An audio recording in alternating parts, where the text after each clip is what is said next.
All right, so welcome back. We are returning to the Isle of Way, which is the destination that you all reached during our last session, the Island of the Druids, in the middle of the verdurant forest.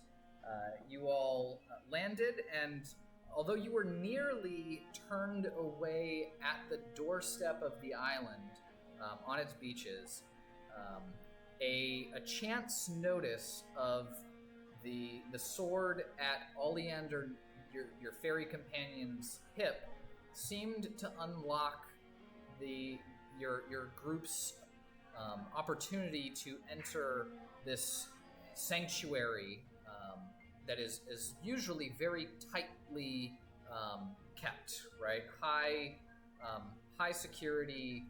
When upon entering, you have noticed that there are only sparsely populated areas, and all of the populated areas that you have come across have been of a few druids here and there, some that procession of individuals bringing fish up from the beach. As well as the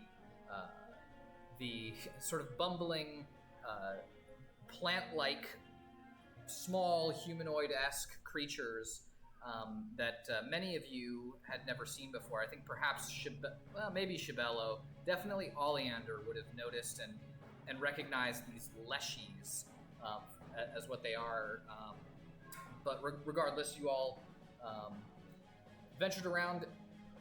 Introduced yourselves to a number of new individuals, both at the Wildwood Lodge building, their actual lodge building underneath the massive heart tree near the center of the island, but also upon seeking out Anaji Golden Tusk at the South Brother Stones, as they were called. And find Anaji you did, but not before making the acquaintance of the rather boisterous and untoward Kamodamodane, the giant cyclops that you all found kneeling in sort of quiet solitude in front of the altar of the South Brother Stones. Upon interacting with him, he sort of subjected you all to what he called judgment, and seemed to find most of you in good favor, or at least not meriting disfavor, except for perhaps Eulogy, whose concertina the Cyclops snatched and summarily destroyed upon the massive stone altar with his massive maul. But there you all stand, and it was just following this. There's sort of the loud crash of Kamodamadene's maul hitting the stone. Just for what it's worth, sorry, Eulogy did forget, and he's joining now. Okay, so he'll be back on here shortly. So immediately after the sort of smashing of the concertina upon the altar, a tall, gray-skinned Loxodon came kind of flying up the hill from the southwest, and with sort of a finger, his right index finger up in the air, his whole personage adorned with sort of magnificent white robes and all manner of implements, golden implements and headdress crowning the top of his head. He came sort of shooting up behind Kamodamodane with a bit of a wild look on his face, and so that's where we come back. I know Shibello immediately scrutinized Anaji as he came up, but with one finger in the air, Anaji says, "What is the meaning of this, Kamodamodane? This commotion? Settle down, my friend. Settle down. These weak ones have come to be judged at the altar, and I was dispensing the judgment. Yes, that much is clear, but please, be settled. Who are our friends? I haven't asked their names yet. Their names are not important to Kamadamade. Yes, but they're important to me. Friends, your like I've not seen on this island before. And then he seems to stop abruptly as he notices his eyes clearly settling on Shibello. And when he sees Shibello, he stops and he says, "So, you found your way back then, Shibello." There's my name. Or you. I guess that'll be the first thing I'll say. You know my name? Yes, I do know your name. I know the names of many of our kin. But yours I know better than most. I was there. How is at your that? changing. Oh.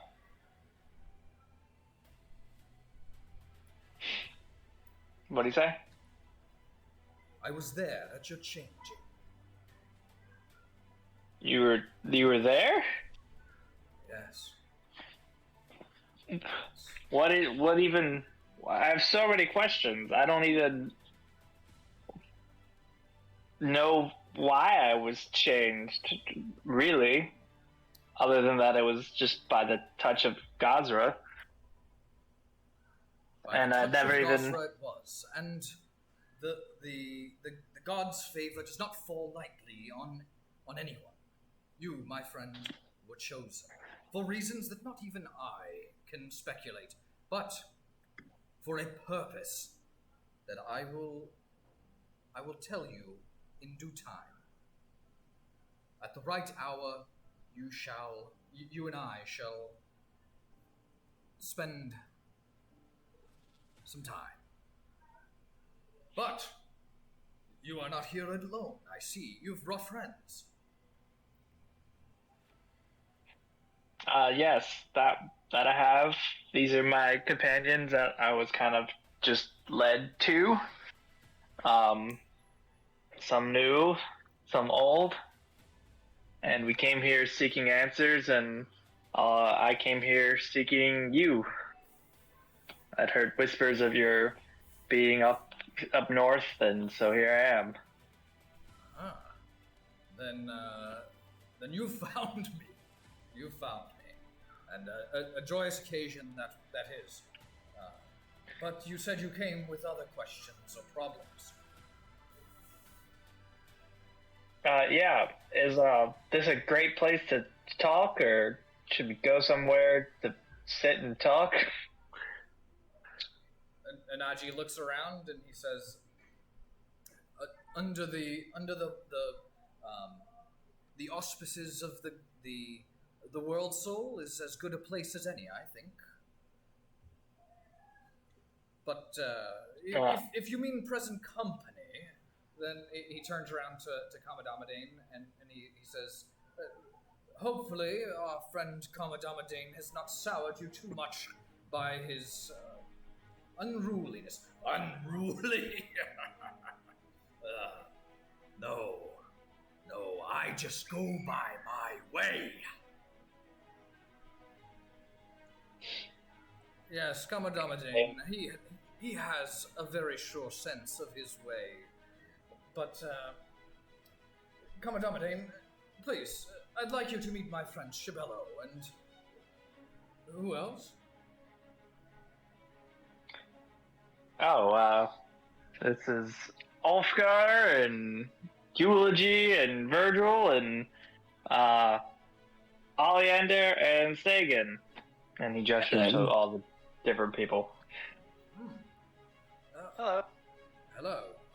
Do you all have a moniker or a name that you tend to go by? I find that groups such as yours tend to sire themselves with names, monikers, banners. Ulfgar will pipe in and say that we are Shibello and Sexy Boys. I like it. And Shibello kind of like looks a little surprised, and he's like, "Oh yeah." That's right. Own it, Shibello. A fine name. I'm pleased to learn it. Commodamodane, will you please make your acquaintance less forcefully this time with our friends the Sexy Boys? Yes. Well, I am Commodamodane, Sexy Boys, and you little one, Master Dwarf, named Ulfgar. You and I will find each other back at the Heart Tree, and we will fight. Do you accede to this? I would love to fight you. Then tonight, find me there. Call me out like a school bully. A school bully? Any bully. I'll be there. Very good. You better be there. Or be square. And Commodamodane grips the shaft of his massive maul, and he, with his one eye looking right at you, Ulfgar, roll a perception check.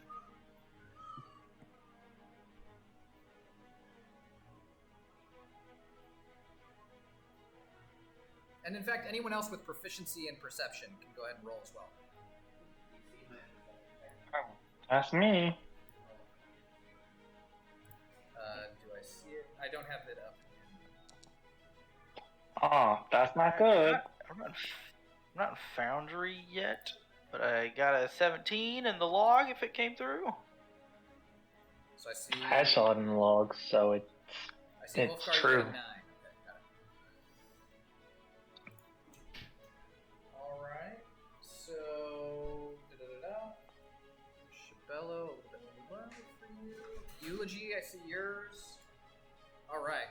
So, Eulogy, actually, you are the one who notices that. So the eye in the middle of Commodamadene's head, this solitary eye, you see the pupil in his eye as he's staring at Ulfgar briefly sort of flicker from its steady yellowish hue to a almost like a sky blue, and then it flickers back without him blinking at all. It sort of flickers this color and goes back to yellow, and so you notice this while they're exchanging words, and Commodamodane says to Ulfgar in reply, Prepare to be blooded, dwarfkin,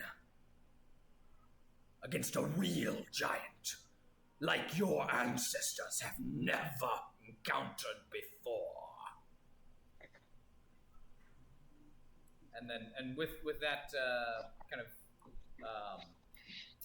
with that warning or boast, Commodamodane begins. His heavy footfalls reverberate in the dirt of the hill that you all are standing on as he makes his way by. I mean, Commodamadene's full standing is something like 17 feet tall, and so he proceeds down the hill, and as he does, he throws his maul over his right shoulder and sort of rests it on his shoulder as he walks away as carelessly as anyone could. And so you all are left there at what you've come to understand is a place called the South Brother Stones with Anaji Golden Tusk. And as Kamadamadan walks away, Anaji says, He's really a fine fellow once you get into his good graces. A fiery spirit, sure, but growing up in the Fog Peaks, he really had no other choice.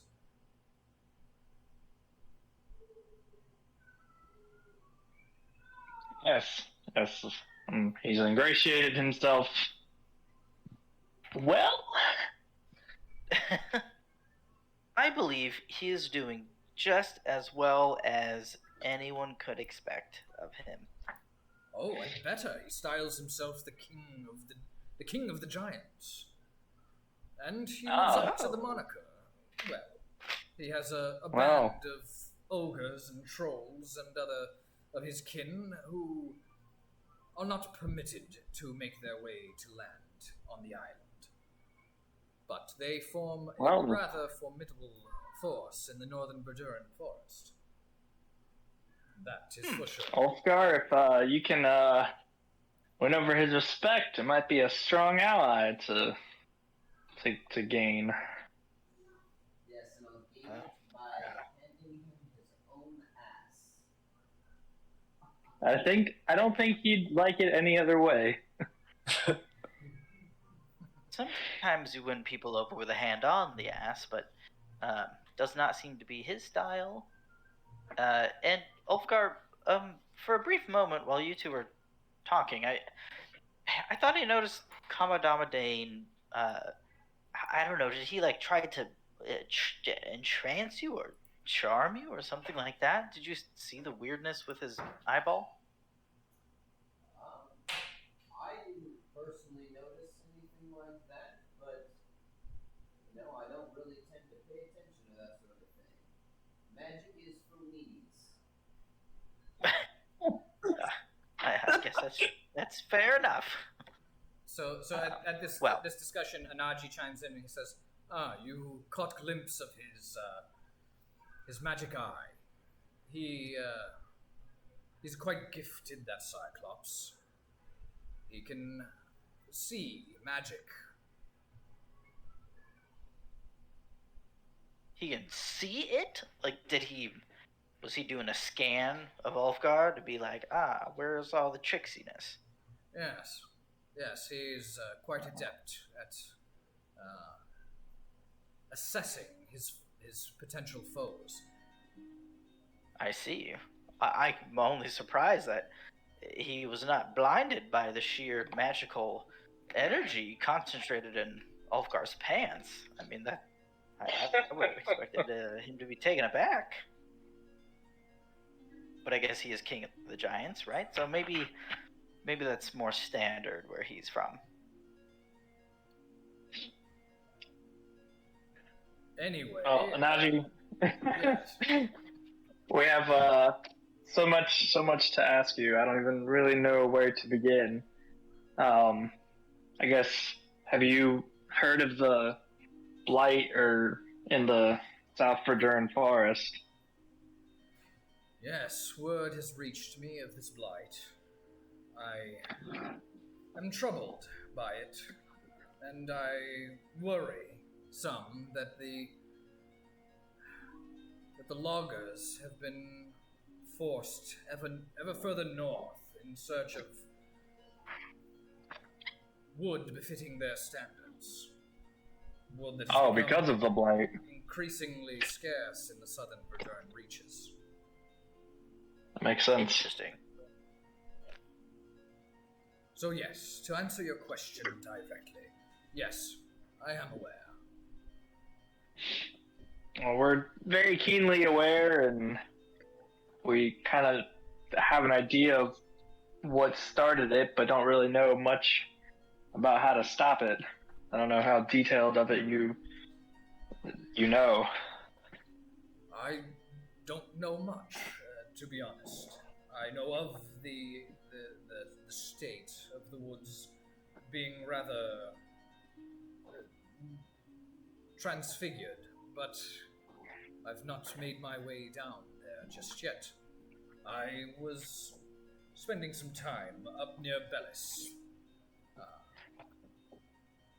dealing Yes, with that's some what I've matters heard. there. But we are not far now from the south. You say you come from there. What news do you bring? What is the state of the forest there? It's pretty bad. The blight is not great, and I think there's some darker forces behind it with some even fouler intentions.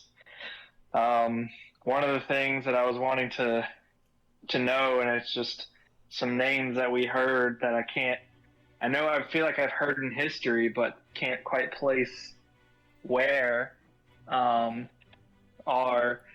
Trojiro, Malleus, and just mention of like the Whispering Way, and wanted to see what you knew about any of those names or any of that.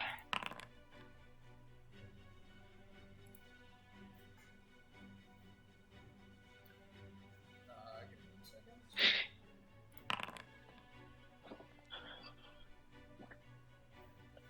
Hello. Trojiro and Malleus, you say? Yeah. So And, Anaji kind of looks. He looks to the side, and as he does, you see the back of his headdress kind of like whoosh around, and you see that this this long golden headdress kind of continues in a long tail down the back of his garb. Really resplendent garb that he's wearing, and he gets this almost quizzical look on his face as he considers what you've just mentioned.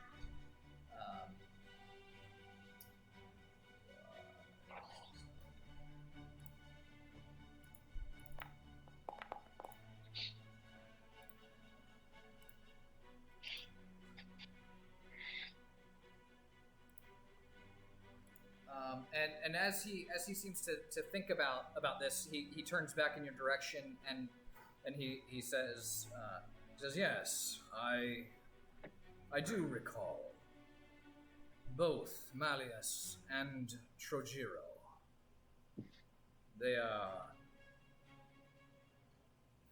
They are troubled individuals. Both. Malleus more so, but what have they got to do with the blight? I think kind of everything. We also encountered the Lady of the Woods as well. They're serving some evil spirit, right? Yeah, that's probably the biggest, I think, concern is that.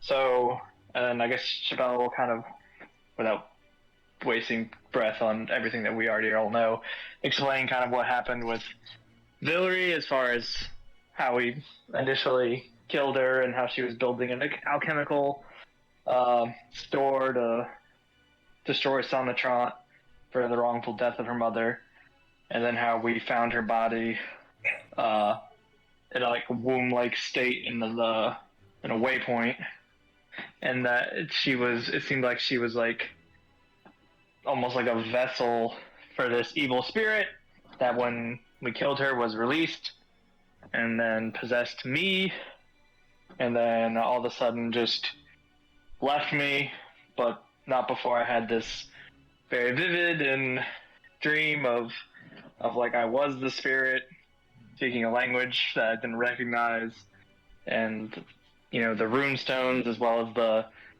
piece of wood, and how I was happy about something I had achieved. And yeah, the spirit mentioned Malleus and Trojiro as his servants, and that he had been watching for a millennia the goings-ons of the world.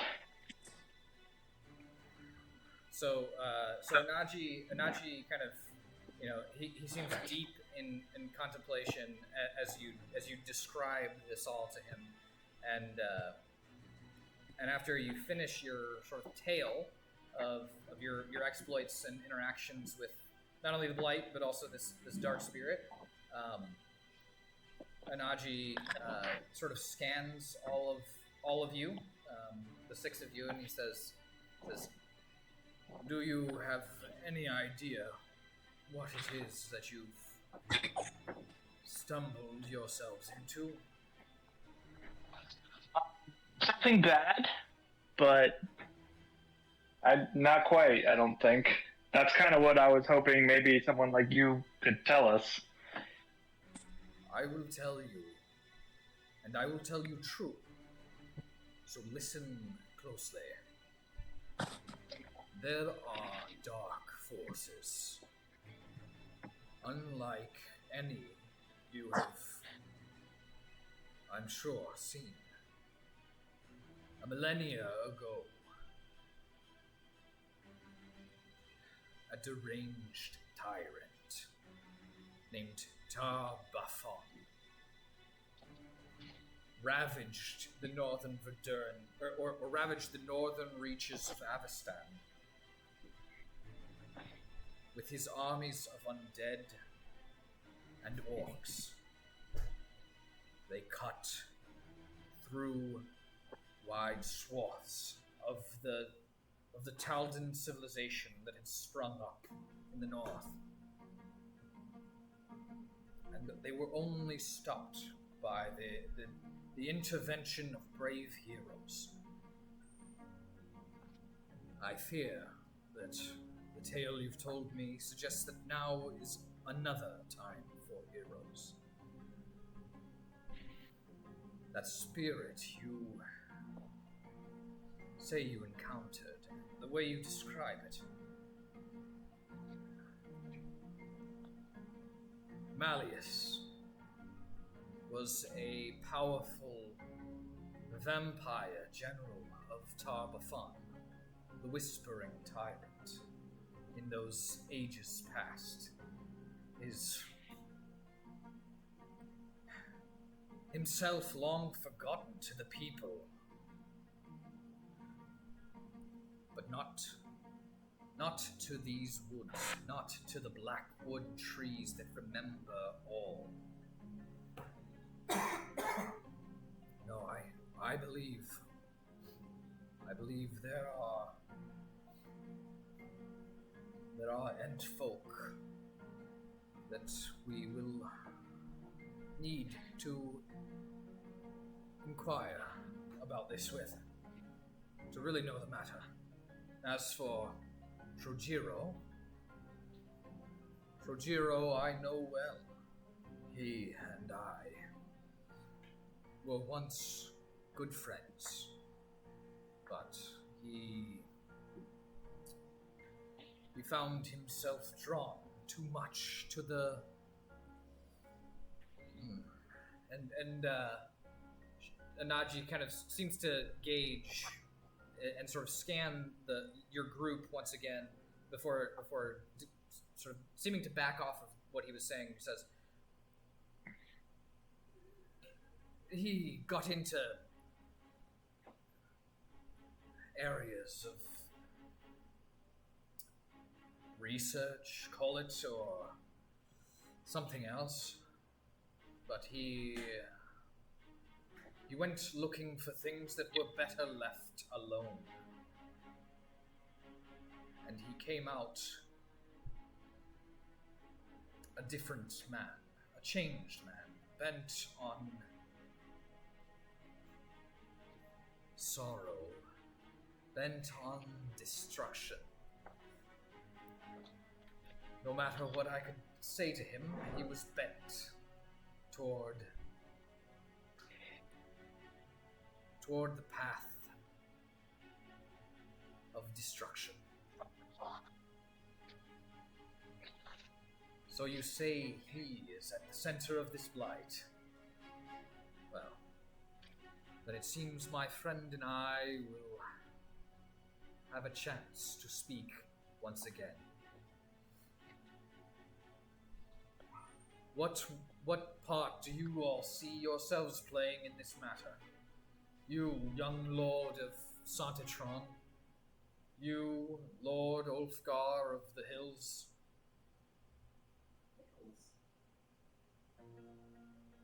And Okay, so, oh, God. and the rest of you, what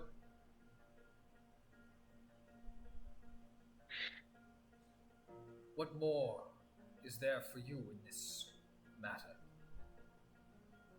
So, question, God.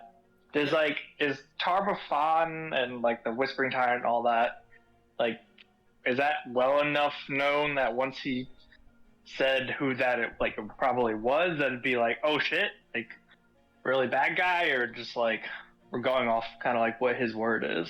So Shibello would know who this is. Sagan definitely knows who Tarbafon is, and Ulfgar as well.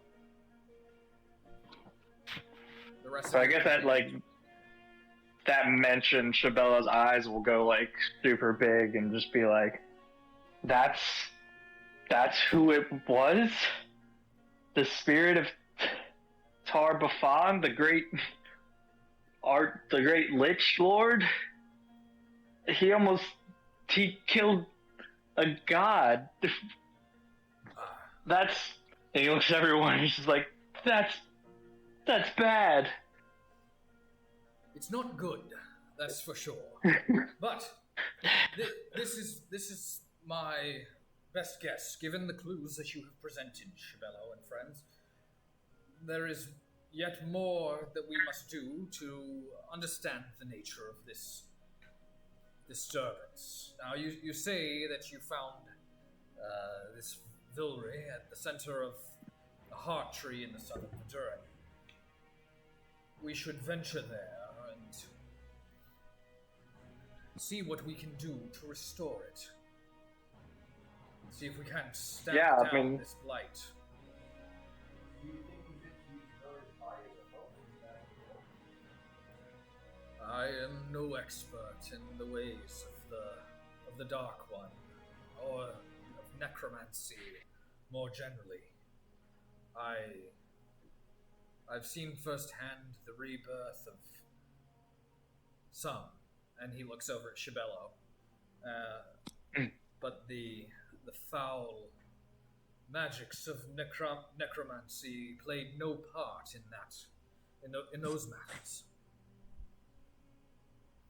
And so then Shibello says, Anaji, is this the reason that we exist, that our Lord Gazra created us? Could he sense the return of Tarbafon and, brought us about? Or is there more that we need to discuss at another time? Well, the matters may not be wholly separate from one another, but it is difficult to divine these things, Shibello, even as well-favored as some of us may be in the eyes of High Jarth. Not all of her secrets are known to us. Do I know what High Jarth is?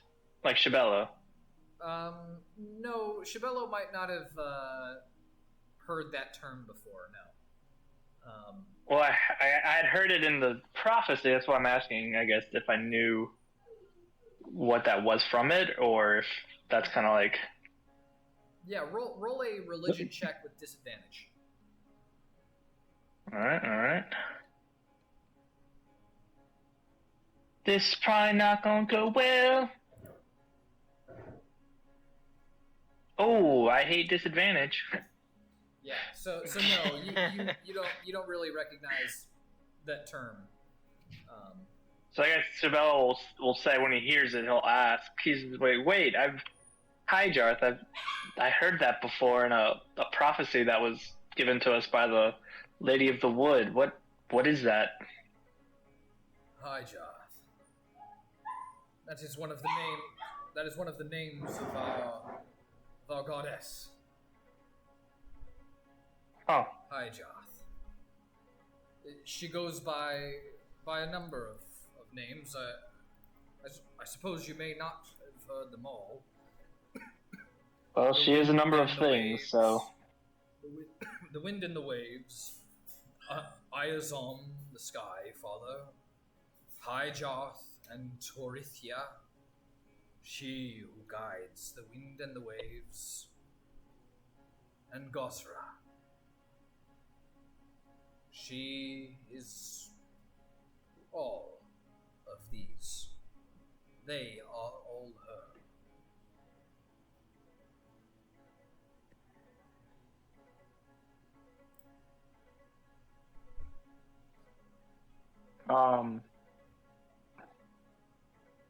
All right. Wow.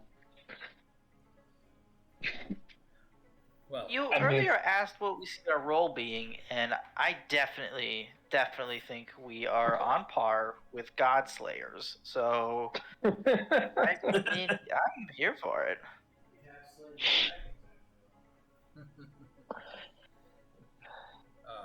Yes. I suppose that is of some recognition, but gods and near gods like Tarbafon are an ilk rare match.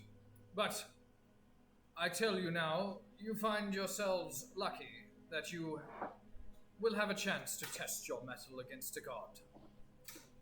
Your arrival here is fortuitous, as I've been seeking aid myself. Aid to ascend one of the northern mountains of the island and seek out a being named Arariel. Arariel Ihiriel, the Frost Maiden. She, or I suspect one of her servants, have made off with my staff. And I find myself desperate for some aid to help me recover it. I was trying, unsuccessfully, admittedly, to get Commodamodane to accompany me up the mountainside, but he is rather uninterested in... He's too scared. Too scared. Perhaps. Fear is not a common attribute one can assign to Commodamodane, but fear perhaps it might be. So I ask you, Shibello, kinsman, and your friends, Sagan, Oliander, Eulogy, will you aid me? An old elephant in getting back his walking stick. So I can't speak for my companions, but I'll aid you in any way I can, brother. Shibello, I give you permission to speak for me in this moment. Alright, so then Eulogy will also aid you. And why? This will help us out with shadow or hell. Once I've got my axe, I will accompany you south to the blighted areas that you've explored already. And Shibello and I, we will be able to put it right, the blight. Or at least learn more about how we might do so. If it is beyond our power to accomplish ourselves, we can seek aid. I've the benefit of many friends in the forest here, on the island as well. Surely we will be able to find some willing to join us in setting right the malady that now eats at the southern reaches of the forest. I suppose that this somehow will help us in our goal to reverse the blight.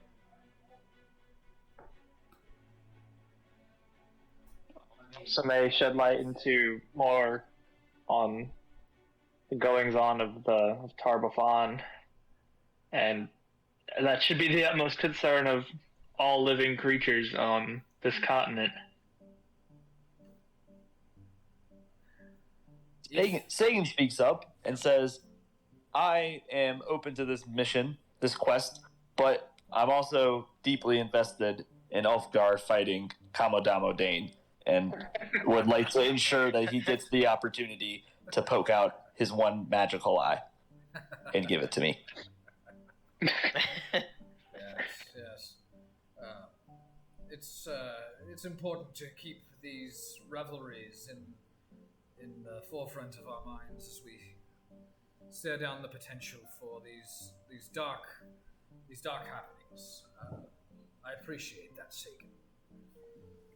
So, let's say you, Ulfgar, do you have it in you to face down Kamodamo Dane tonight and join me on the morrow? Oh, I'll fight. I suppose my main question was, we're talking about the retrieval of the staff and it helping us address the blight. I mean, surely with the knowledge of who it truly is these people are trying to resurrect, I mean, shouldn't preventing that be our sort of first goal as opposed to addressing the blight, or do we see them as going hand in hand?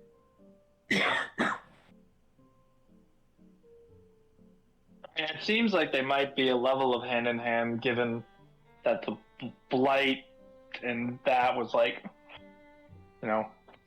trying to give life to maybe Tarbafon himself. So, that it seems like they maybe are hand in hand.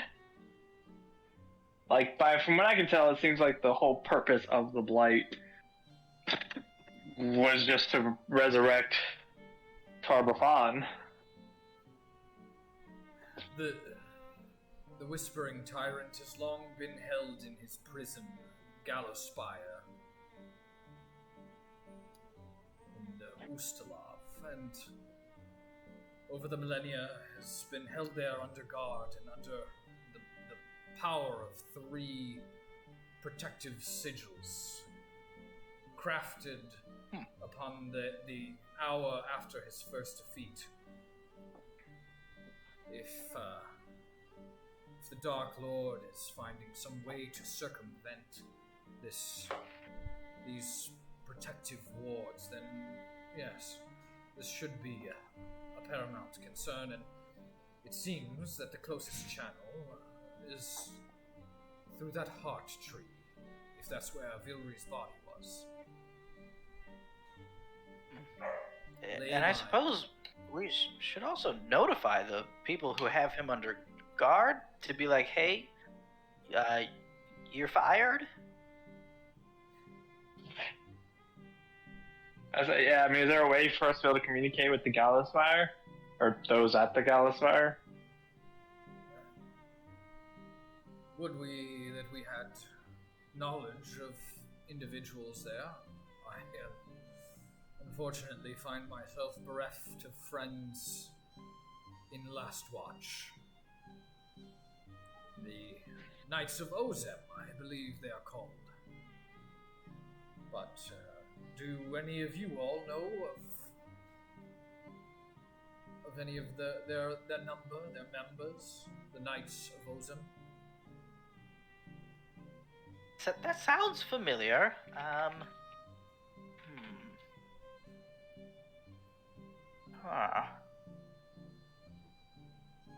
It's of Ozem.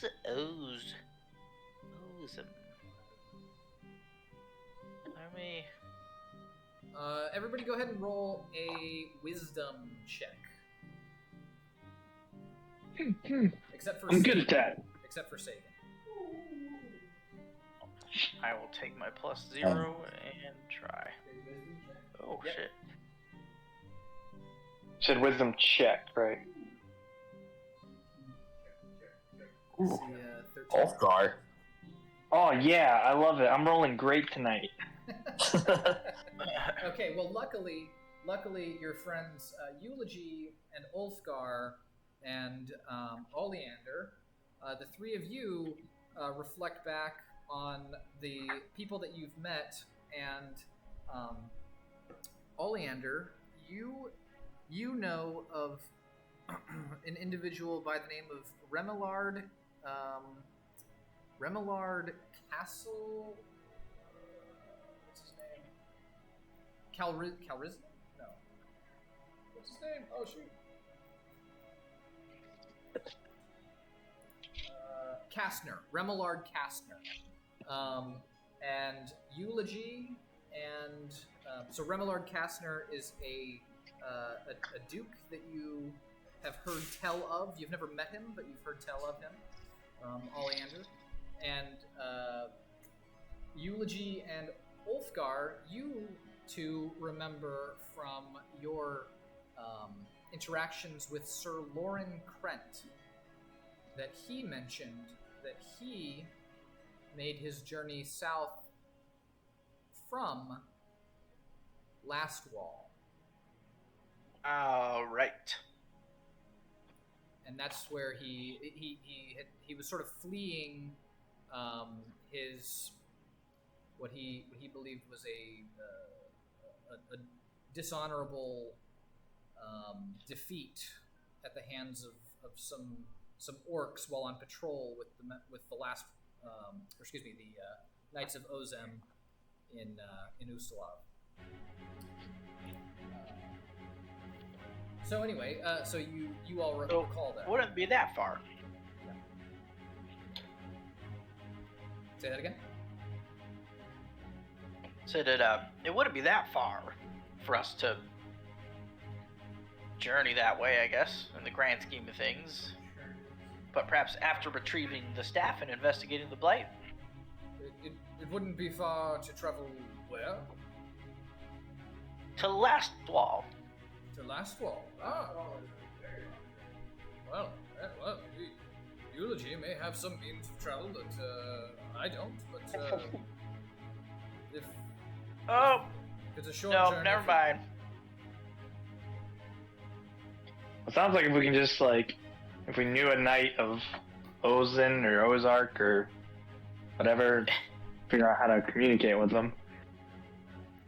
Yes, there's many means of communication that we can employ, not least of which is a letter, if not something faster. But, my friends, we've a lot to think on together, and the sun is falling over the horizon. Perhaps we make our way back to the lodge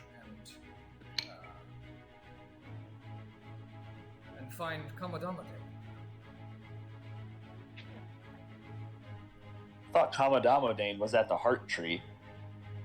Yes, As far as the lodge was. the heart tree is at the lodge, yes.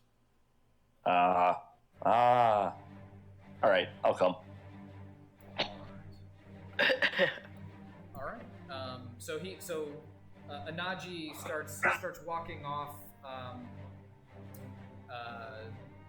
back basically the way you guys came, and unless anybody wants to do anything at the South Brotherstones before you all leave, let me know. You have the ability to before You know, I think I probably could. Let me think of one on the way over here, real quick.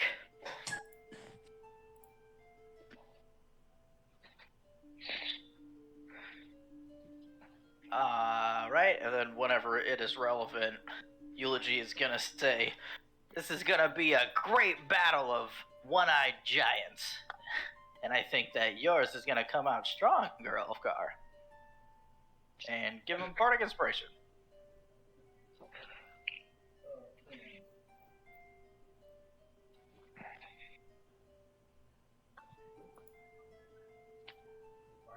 And then, I guess before we leave, Shibello's gonna look at Eulogy and Sagan and say, Sagan, didn't I see you, like, fix something with magic before?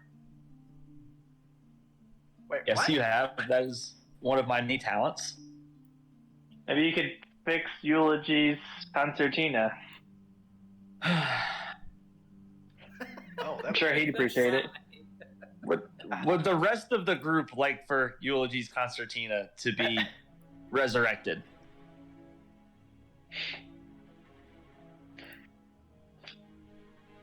It's really nice sounding. I only heard it once.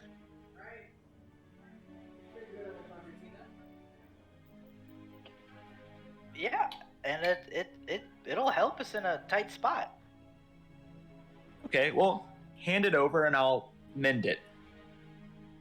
Okay, well, this is good. I'll take this piece and that bit of string there, and here's a little bit of this button. Okay, I think that's all the pieces. This is gonna be amazing. Thank you, Eulogy. And Sagan mends. What? Does it work? So yeah, Sagan, you wave your hands over top of the concertina, or the bits of the concertina that sit atop of the stone altar, and as you do, and as you speak your incantation, you see that the pieces of the concertina begin to sort of vibrate and then lift up off of the stone just underneath your hands. And as you speak the incantation over the next, for about a minute, right, the concertina begins to just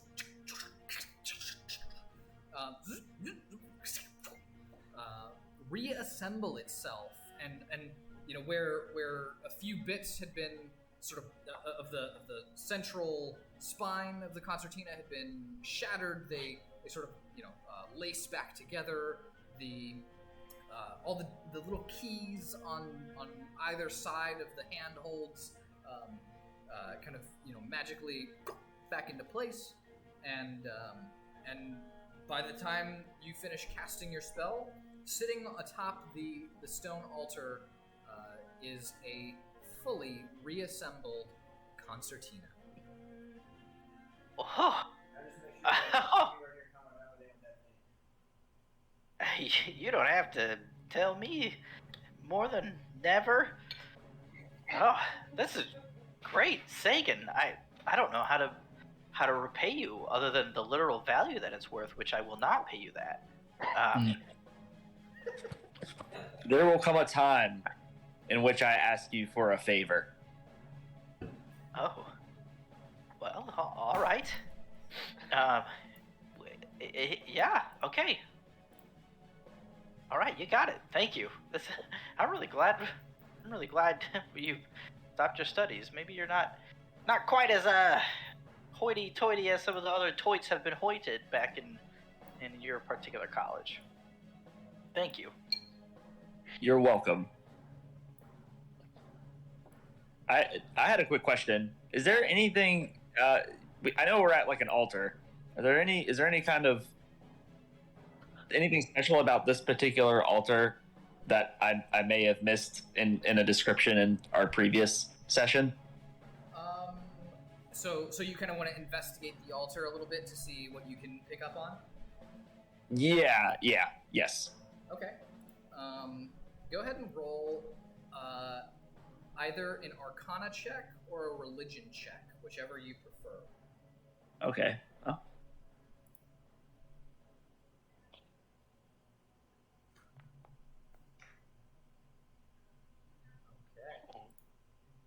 That's pretty good. All right. So Intelligence-based caster. yeah, that's that knows shit.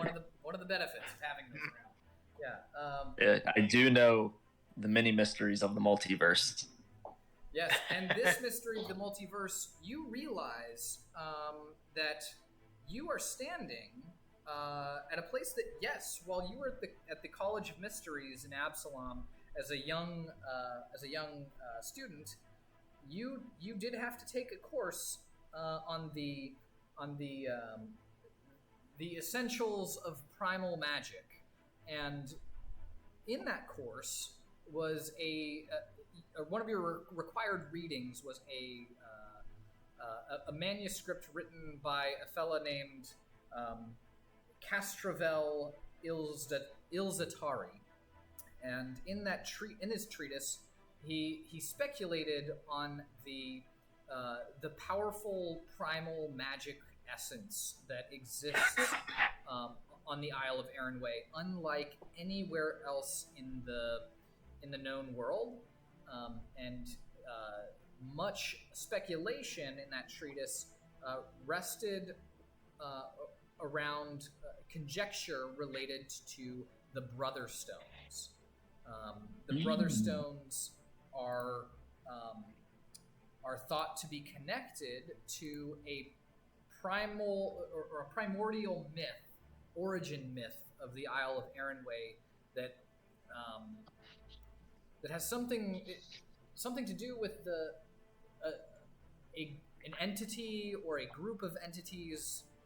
No one, at least from that treatise, seems to be able to agree on the exact nature, but a group or single entity known as the Three Brother Storm.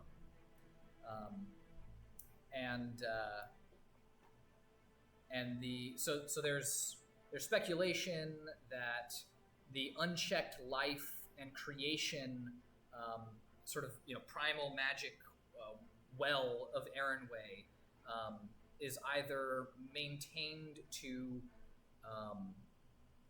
sort of satisfy a thirst for life-giving energy that is used to sort of sate a trapped, if the Three Brother Storm, if it's trapped, or if it's if it itself is the well of life energy. No one really knows really what it is, but at least not anybody willing to talk to Castravel seem to really know.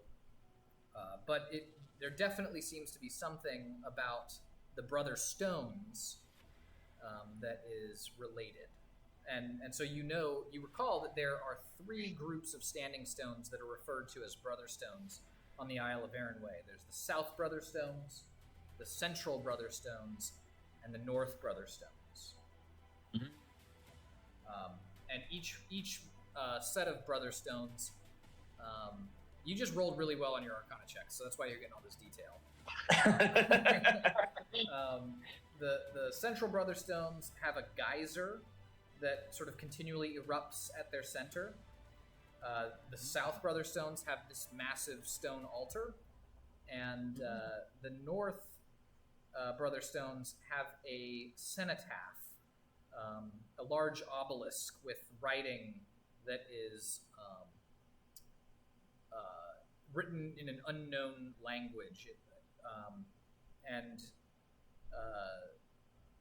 Castravel, in his writings, wrote about that cenotaph as being indecipherable, and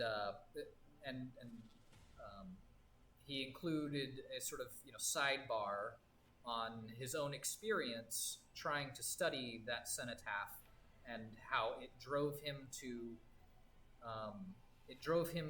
seek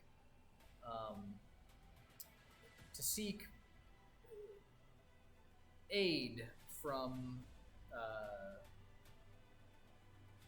the best healers in Absalom for his mind, because he felt like he was losing his mind studying the cenotaph.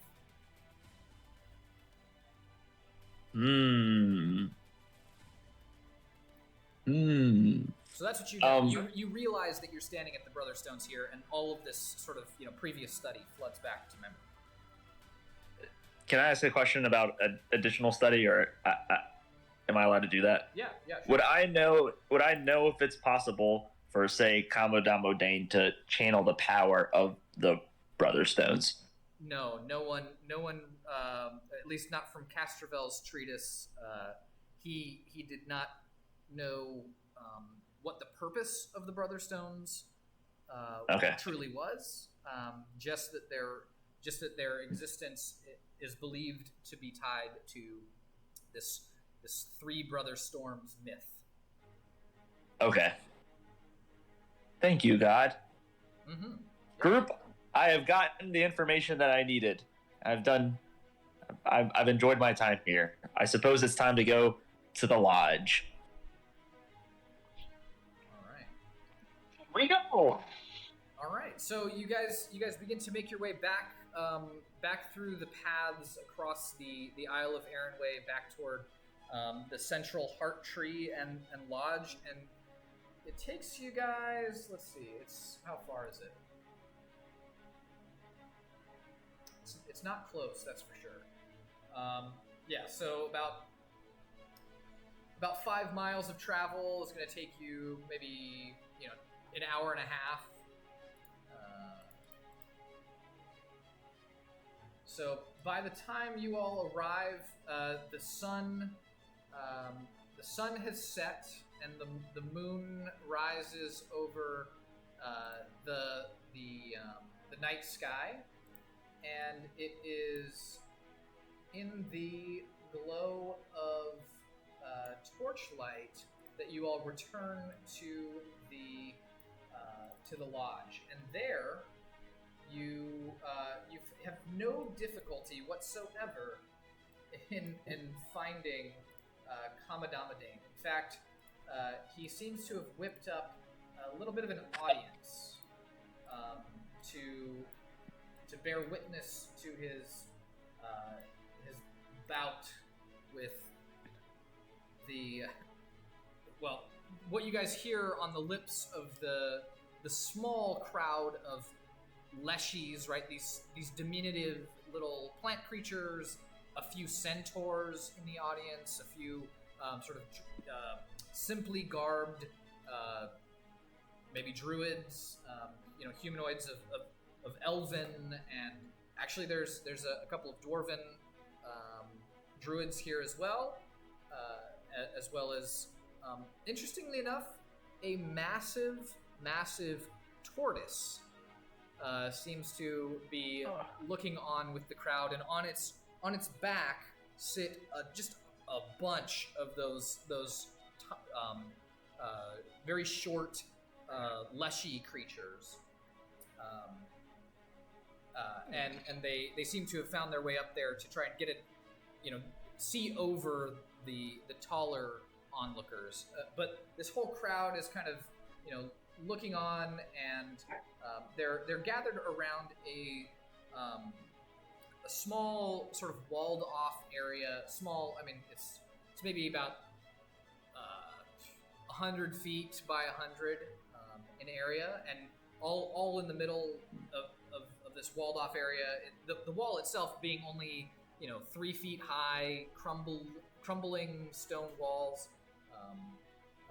There's trees growing all throughout the middle there, and in the center of it all is the mighty Kamadamadane, and the crowd has made clear your group's sort of arrival ahead of your actual appearance. You all hear the whispers of all the onlookers saying, "Oh, here they come now! They've come for their thrashing at the hands of Kamadamadane. This will be great fun!" Right? They have no idea what they're in for, and so there seems to be an area where where a bunch of torches have been lit and sort of set in. Not even with sconces, but just sort of, grafted into the stand of trees in the center of this area. And Kamadamadane awaits there. There he is. You nervous, Ulfgar? Step forth. Show the people your totem. You really latched onto the bear totem, huh?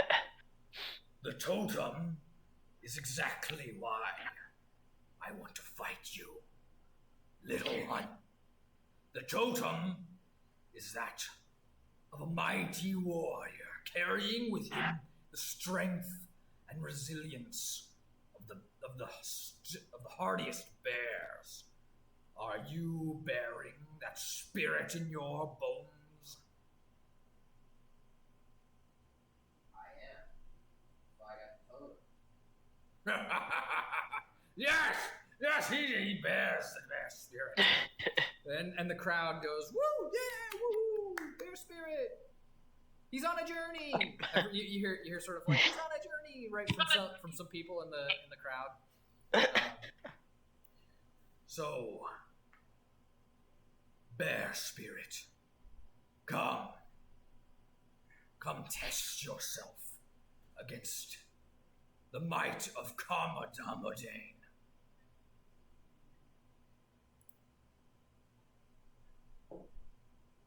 Ulfgar will step up.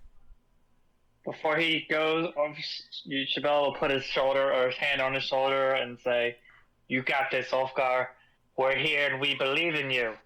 And he'll activate his emboldened bond. Okay. Ooh. Give you a nice little D4 action there. All right. So that functions like the bless, right? Yeah. All right, Ulfgar. So do you step forward? And you. All right.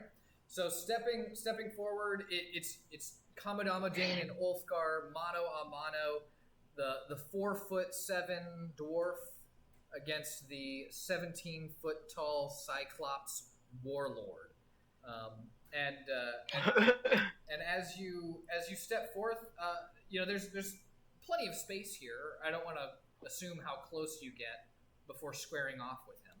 About how far off are you gonna sort of situate yourself? Is there? I mean, did he like rope off an area, or is this No, like there's open just space? an open space with some trees here and there, and there's just sort of this gathered crowd around. Ooh, I'll get within 30 feet of them. Within 30 feet, it is.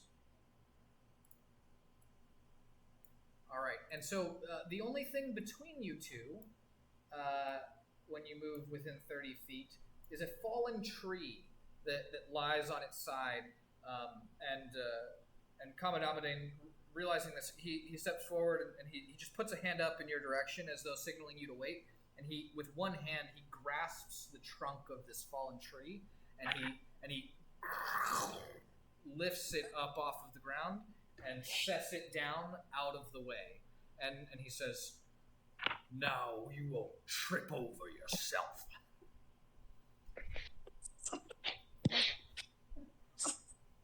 Dude's flexing, man. He's flexing real hard. all right. So Give him everything you got! all right, so how do you prepare yourself? Do you want to draw a particular weapon? You've got many. Yes. Kamadamodane stands there with his maul in his held in his left hand. I'm gonna bring out my dwarven thrower. Ooh, the dwarven thrower. All right, so Yeah. so there's Eulogy. You have a keen ear for this sort of the whispers of crowds, and Eulogy, you hear the sound of somebody nudging you on the arm, and you look over, and it's actually one of the dwarven, like, druidic folk who probably live here, and he says, Oh, he's got a thrower, he does. He came prepared for this fight. But, Kamadamodane, he's a big one. He is, isn't he? And just brutal. Truthfully, I mean, even though I really have a lot of faith in Ulfgar, I've never actually seen him throw the Dwarven Thrower. So I'm honestly really excited, because it was like a whole thing, him getting it. You have no idea. What's your name? My name's Yule. Oh, my God. My name's Eulogy. Oh, it's not a coincidence. It's like almost the same name. If you're a couple feet taller, maybe your full name would be Eulogy. Oh. Okay, so you guys have a moment of revelry as you look on from the side.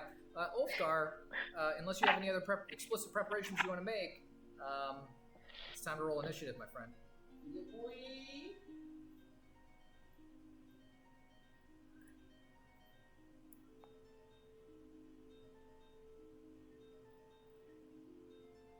All right. Solid initiative. So with a Nice. 16, and okay, so you get a 16.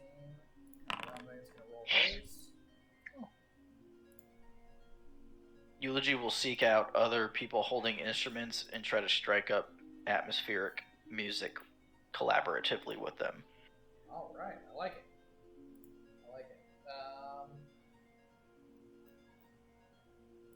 So you do that. We'll get some battle music going. All right. So Kamadamade needs to roll his initiative. He does. Ulfgar, you got a 16, yeah? Yeah. All right. So here we go. Ulfgar, you have the initiative. Yee-wee.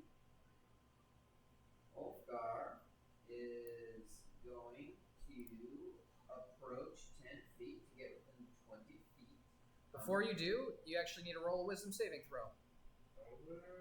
Oh, sure.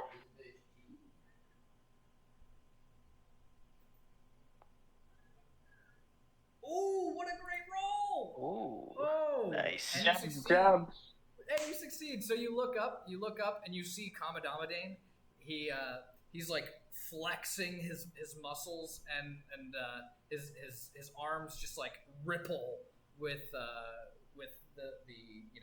strength of countless sinews of muscle underneath, and he bares his teeth, all in a display that on any other day might have caught you sort of off kilter, but you had a couple hours of walking back to this lodge to sort of steel yourself, and it paid off. You feel pretty damn good. Go for it. Alright, so I'm going to approach 10 feet, so that I'm within 20 feet of Kamadamade, Okay. and I'm going to use my bonus action to begin raging. Okay. Nice. And then I am going to toss my dwarven thrower in this direction. I can't hear Ulfgar anymore. I don't know if anyone else can. I'm going to toss my dwarven thrower. Not functionally. We can't hear Ulfgar. Those of us not there. I'm going to toss my dwarven thrower. So realistic.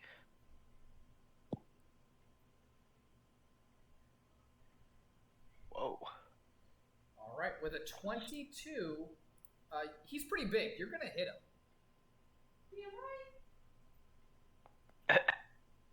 All right. So Nice. and with a pretty decent throw, +2 for your rage, or 3? Huh? +2 or 3 for your rage? +2. +2. Is that already baked in there, or do we need it? That's not big. All right. So 18. So I see 18 points of bludgeoning damage. Yeah.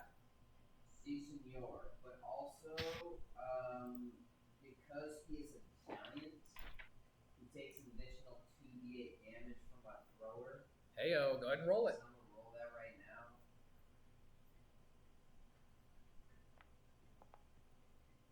So plus another 7 damage. Plus another 7 damage. All right. Suck my buckets. Okay. And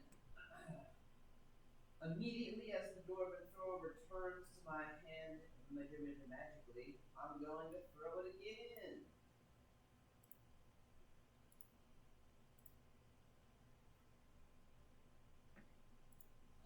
and you throw your hammer out, and it boom, slams into Kamadamadene's left sort of breast, and flies back to your hand, and you let it fly a second time to deal damage. Oh, you were describing the second one? Okay. Yep. So anything. Put it back.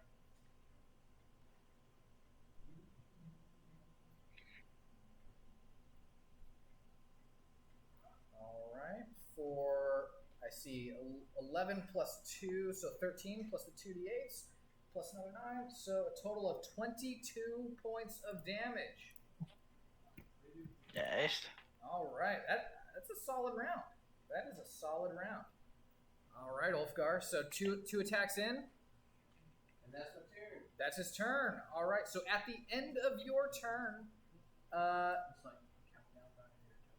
at the end of your turn, Kamadamadane, he reaches down to his. So like you've thrown your hammer. It hit him the first time.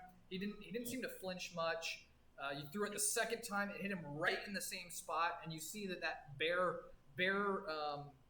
portion of his chest skin is a little bit red. It's a little bit red, and he looks up at you and he snarls, "Ah!" And then he reaches down. He grabs a what to him is a fist-sized boulder. To you is a chest-sized boulder. He pulls it out of the dirt and hurls this rock in your direction.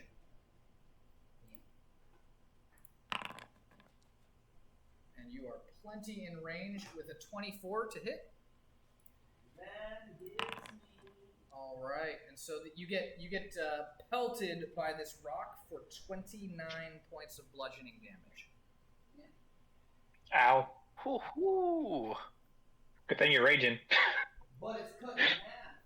It is cut in half, but then he's gonna take his turn, Wait, what? And he's gonna cut you in half.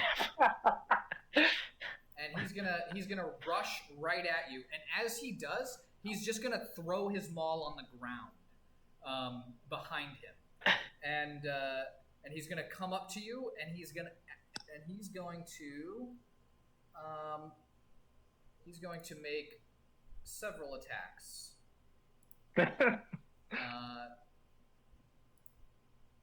Oops, that's not the right button. So his first attack, he comes in and he basically like tries to kick you to the ground. Let's see if he hits. Ooh, he does hit. And I need a strength check from you. Strength save or check? Strength save, yes. Thank you. All right, I see an 18, which succeeds. So you feel he like kicks you, and as he does, you sort of rock back, but you catch with your left foot. You take 16 more points of bludgeoning damage, but you keep your footing, and then without skipping a beat, Kamadamadane lurches forward with his fist and slams you again. Let's see, to hit. He got a 19. Does a 19 hit? No, 19 is not. 19 does not hit. Okay, that's good for you. That is very good for you. Ulfgar, when he misses, will shout at him, "Too slow!" So he doesn't miss. You just like deflect his thing. Fine, they'll say, "Too slow!" All right. All right. So he gets off this rock. He comes up and kicks you. He goes to just like smash you with his hand. He literally like smashes his hand into the ground, and you kind of dodge over to the left as he does. Your turn.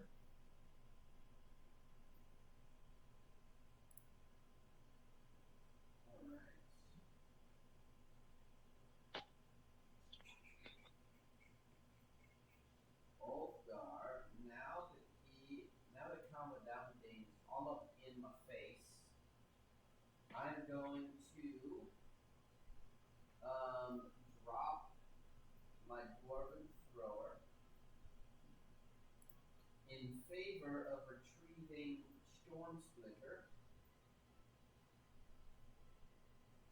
And I'm going to begin assailing him with blows.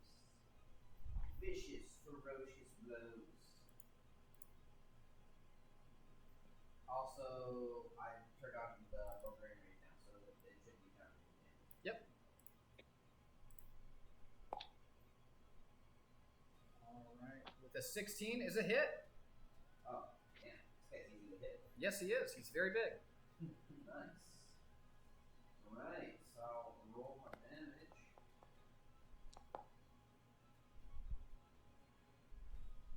That was a very bad roll. It was. Yeah. A lot of ones and twos. You re-rolled it twice. You re-rolled it and got a 1 again. Okay. And I guess I'm going to. Wow. Yes. Okay. So I'm counting a total of 12 damage, yeah? Yeah. That's bad. That was really bad, yeah. That's really bad. I'm gonna make a superiority die attempt. Add a d8. Okay. And I'm gonna make Trip. It, Try to trip. and I'm gonna make it a menacing attack. So Commandant DC 16 Wisdom saving throw, or else he's going to be skirt. Okay. He actually, yeah. So he God damn it! yeah, I don't know, man. I don't think the universe wants me to be Commandant today. Oh man. Okay, so he takes an additional 1 point of damage. Got it. Yeah. So for a whopping total of 13, suck on that. All right. So unsurprisingly, Ulfgar, after you lash out with Storm Splitter, right? You maybe you toss your Dwarven Thrower to the ground as well to swap out for Storm Splitter, and your first slash with your the arcs of lightning sort of licking up off of the blade, you slash out, and he you like catch him just barely on his right thigh, but his like leather pauldron, and your blow clearly didn't have much effect on him, and he doesn't seem scared. Well, Ulfgar will come in for a second, hopefully much cleaner strike.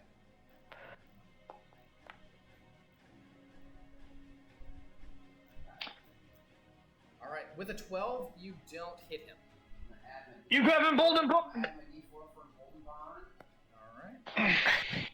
All right, so with a 15, you hit him! Yeah, baby! Ooh. Okay. My friendship is strong with Ulfgar.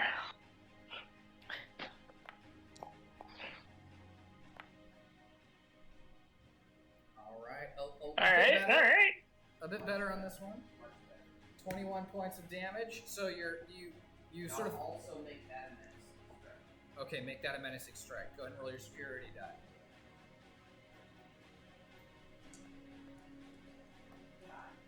Jesus Christ. God. All right. So Way of the bear cub totem. Yeah. It's a journey, I guess, is what he said. All right. Anything else on Ulfgar's turn? Yes. You're not gonna action surge.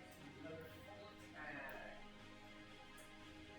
Because I don't sense I have much time to do damage.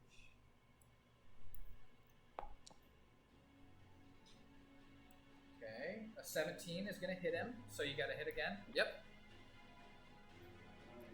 His AC is 14, so you can just keep moving. So 24 damage on your hit. Well done. There you go, Ulfgar. There you go. That's what I'm talking about. All right, and I think you got one more attack. Si, senor, una más attack here. Ooh, boom. Get him. He's going. He's going. Okay. He's going. 27. All right. Okay. And I will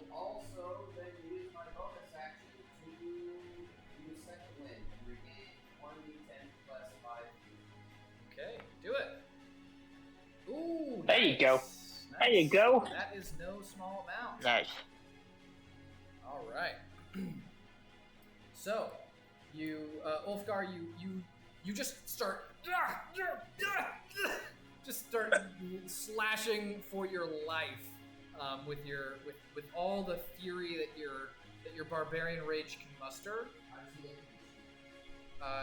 You should be able to see he looks weathered in the battle. He's looking injured, right? Your slashing blows have not left him unmarked, but he also looks pretty undaunted. And so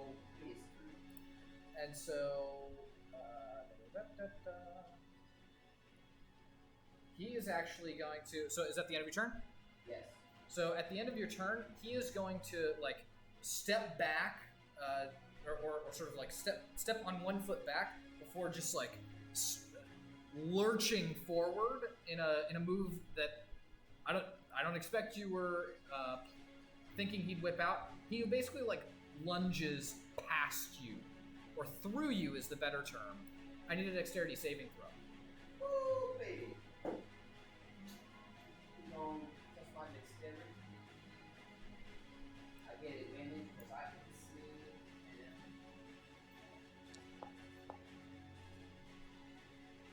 All right, with a 17, you fail. I'm gonna add my holding bomb. Yep, go for it.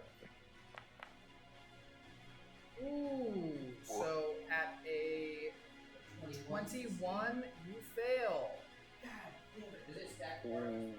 Oh, Huh? it does. Brutal. Stack. It does, yeah. Cool. Eulogy, what's the bardic inspiration value? 1d8. Is it D8? Although Sorry. did Eulogy give him a bardic inspiration? Yes.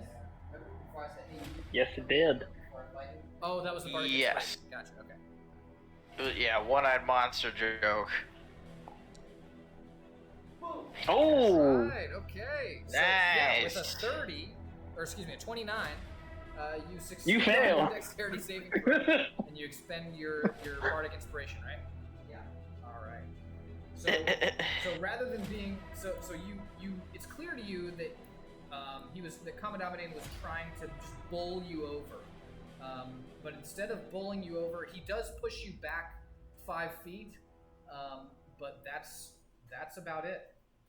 Nice. But then he does kind of still circle around you, so you keep your footing, but he then you find that you have to turn around to face him, and you turn around just in time to find his fist lashing out in your direction once again. I'm gonna need a strength saving throw from you here in a second. Yep, the 25 is gonna hit you. Ooh, with a natural nice. 20, you succeed. These are really clutch, by the way. If he fail on one of these, it's gonna be bad news. Alright, so his first punch hits you for 27 points of damage. And his second is gonna follow up, and I'm gonna need another strength saving throw from you, because he's gonna hit you again.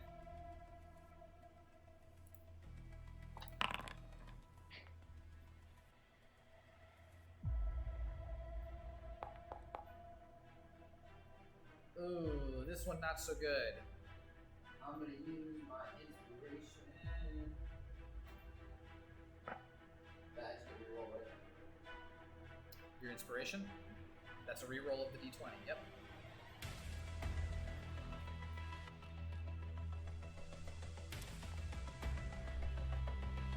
Ooh. Okay, so it's not with advantage on the second. It's just one. You rolled 2 again. Take the first one? I just automatically let go. Oh, okay, sure. We'll take the first one, that's fair enough. 25, so 25 is gonna succeed. Okay, Ulfgar's got some tricks. He's got some tricks. So, There you go, Ulfgar. But between the 2 strikes, you take 27 points of bludgeoning on the first one, and 30 points of bludgeoning damage on the second one. And then, much like you, action surged and reached into a deeper well of ferocity.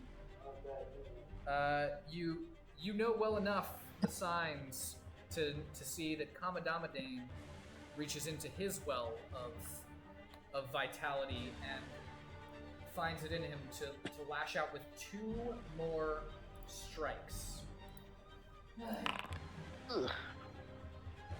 His first one hitting you again. Roll that D20 or strength saving throw for me, please. All right, 28 save. Thank God you're a barbarian. Very good. Yeah. But you still take 25 more points of damage, so 12, I think, is what you get. Right? All right, and his final attack against you. Let's see. On this turn, at Come least, on. hits you with a 29. Level 1. God damn. And then go ahead and roll your last saving throw of this turn.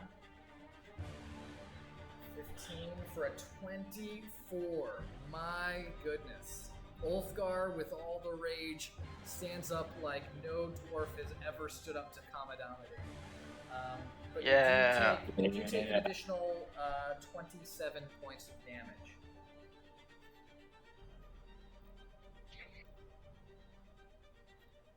So those 2 extra attacks should have been a total of, what, 56.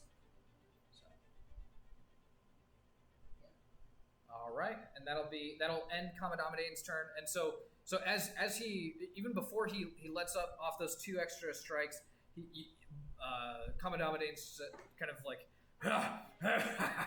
you stand up. You're still standing. Ulfgar!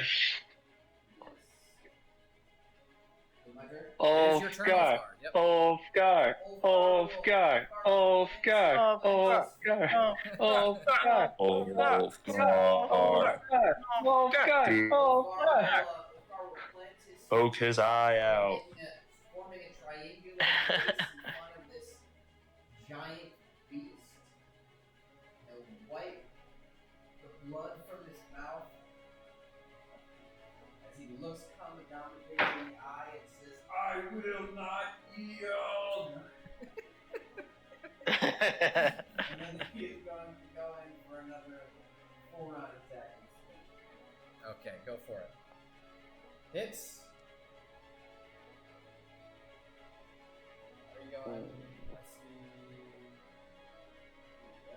Yeah, just roll a bunch of times. So your first attack with advantage would hit. Okay, so I'll do that. Wait, what happened? There were just a bunch of extra rolls in there that I deleted out. Oof, not the best. Let's see.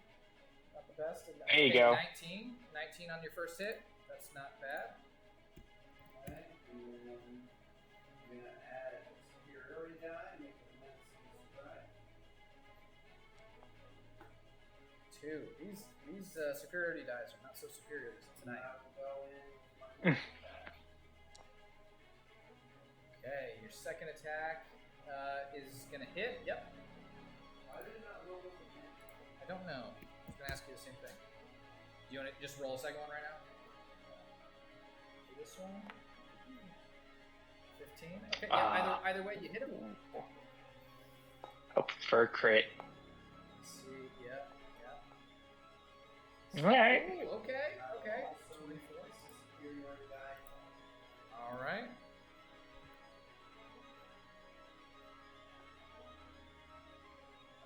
That's better. That is the best one so far. Okay. And that's the turn. All right. So Ulfgar, you lash out again. You know, remember he dropped his maul a while ago, and he's just been going fisticuffs with you. Meanwhile, you are just letting loose a torrent of strikes with your best weapons, and in this melee, you've gotten a pretty good few cuts in on Kamadamadaine, and your last attack, you catch him pretty well in his upper left thigh with a vertical strike, and you see his thigh muscle sort of twitch briefly as you land that blow, and the electricity surges into his leg. But you pull your axe back out, and with it sort of a trail of arterial blood comes spluttering out, and Kamadamadein looks down at you and he says, "You fight like All bear. a bear." And he, at the end of your turn, he is going to bellow in your face. I'm gonna need a wisdom saving throw.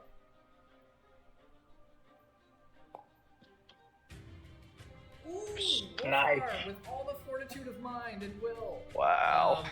He Nice. bellows, and he's like right in your face, mind you, right? So when he stoops down to bellow in your face, and there's like saliva shooting out of his mouth and like spluttering onto yours, and you don't onto your face, and you don't blink. And he notices this, and he steps back, and you see his one eye, his one sort of like caterpillar eyebrow over his eye, kind of like raises up in what would amount to a sense of like, you know, impressive.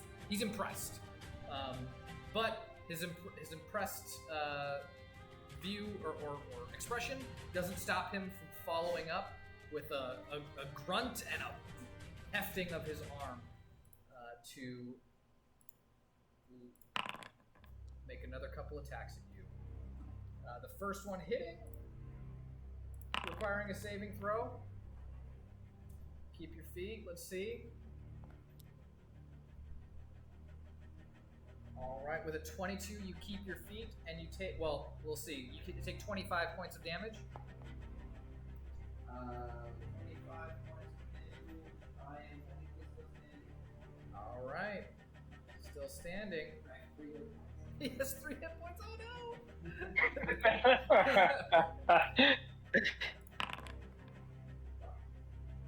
All right, and his final strike of this turn, I think, is going to hit Ulfgar with a 23 points of bludgeoning damage. Oof. And Ulfgar goes down. Good fight, Ulf. And Nice. and so the crowd looking on is like, woo, yeah, whoa, Ulfgar. And there's sort of like a dueling sort of sense in the crowd, but definitely the cheers in favor of Ulfgar win over. And once Ulfgar is sort of like pummeled into the ground, Kamadamadein stands up. Anyone looking on sees that he's bleeding from all manner of like cuts and gashes that have been inflicted upon him, and even with these injuries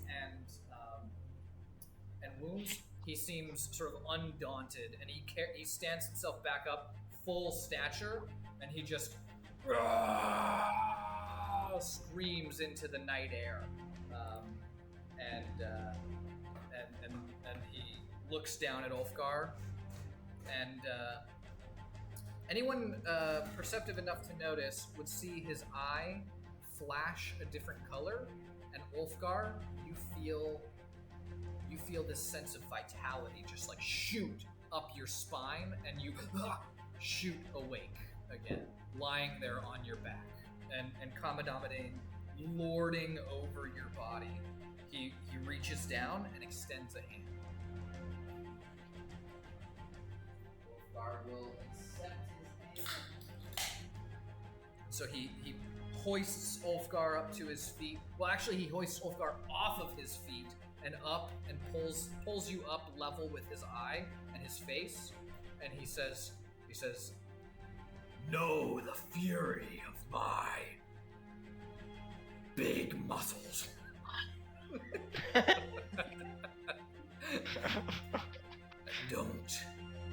Don't forget to tell all your dwarven kin how you got pummeled into the dirt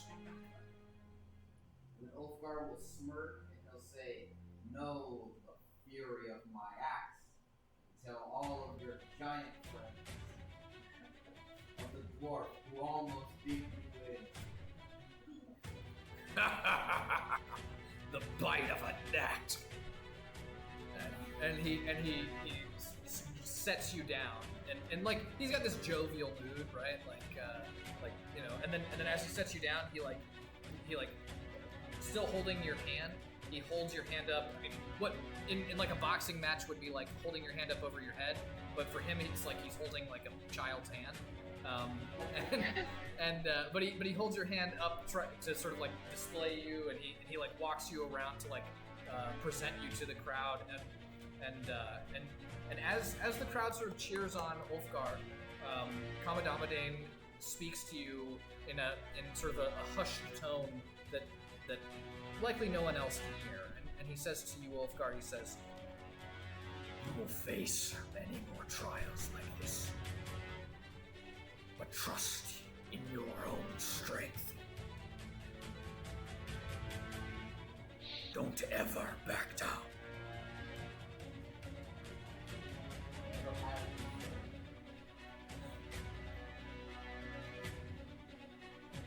All right. So with a sort of knowing nod of his head, looking down at you, I think you guys share sort of this look of like mutual respect and yeah. and the crowd cheers, and Kamadamaden is clearly sort of like presenting you like triumphantly as like it's like you didn't beat him, but you like cut him up real bad, and that's the best that anybody's done coming up against Kamadamaden in a long time, right? And so the sort of fight unwinds, right? People kind of go back to their evening revelries, and a few continue to drink here and there. Is there anything in particular you guys would like to do before calling it a night? You just so you know, none of you were offered shelter for the evening. I'll ask Anaji. Oh yeah, I didn't roll his. So he healed you for.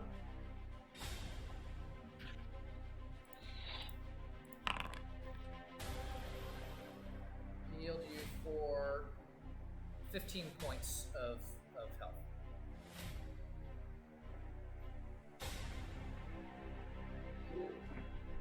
Ulfgar would be shit. Okay. One of the strongest people we have here, Isle of Aragorn. All right. Better be better than freaking beat mine.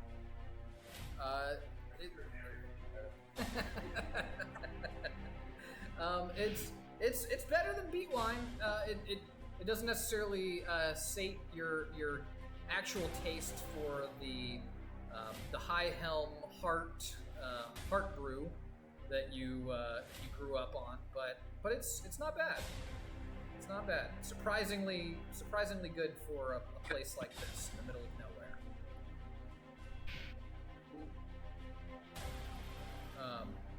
All right. Is there anything anyone wants to do before you all rest for the evening? Here at the. Just gonna ask Shibello's gonna ask Anaji if he knew like somewhere that we could stay. And Anaji looks around. He just sort of like extends his arms out in either direction. And he says, under a tree, Shibello. There's plenty of cover. You should know as well as I do that it's not going to rain. And All right. Shibello, I mean, you've roughed it like this before. Maybe your companions have to some degree as well, but it's cold, and it's been a while since you've slept out in this kind of cold. Well, sounds like we'll just have to make do, and we will.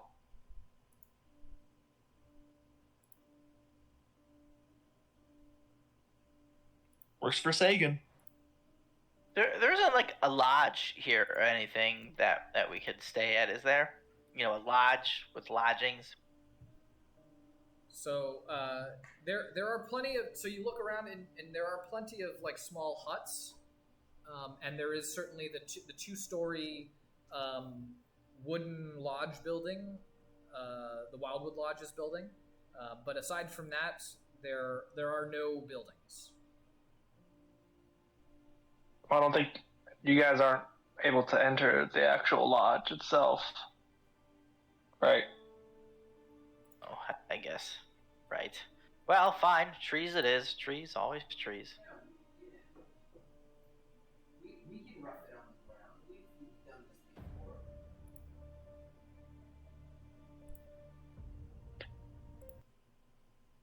before. Yeah, but other than that, there would be nothing. I mean, Shibello would want to talk to Anaji just in general, but doesn't have to do that now.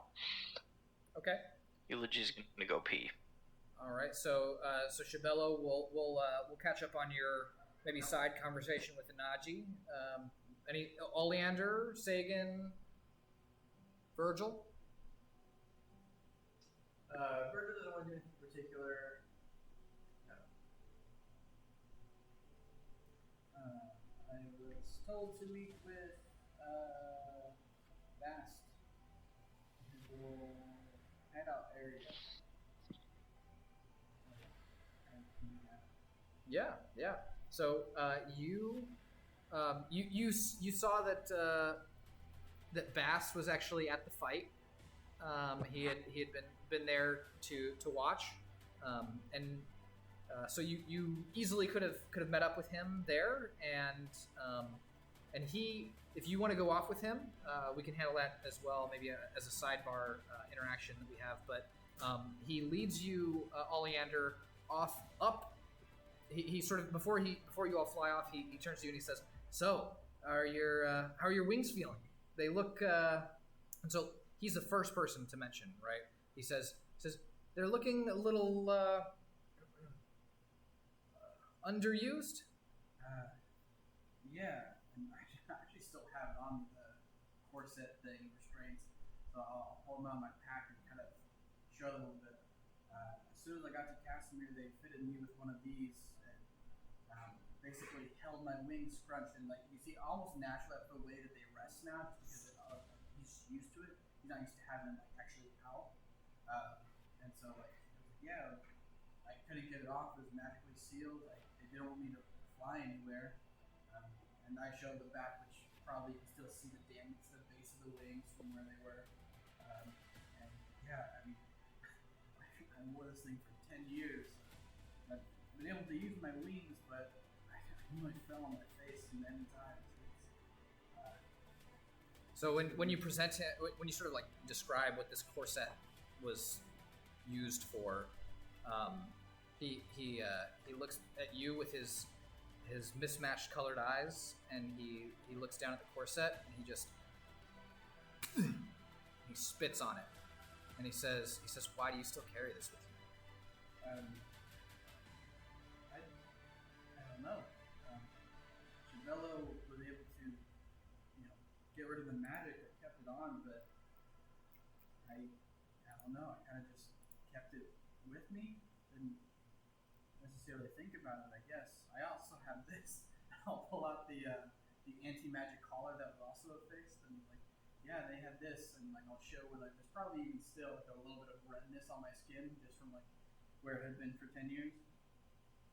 This made it impossible for me to use any magic. I was cut off from magic entirely the entire time. Well,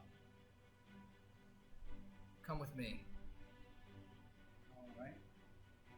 And as you guys, you see his large pinkish butterfly wings start to flutter behind his back, and he lifts up off the ground, and you follow not too far behind. And as you guys begin to float off into the night sky, he turns to you and he says,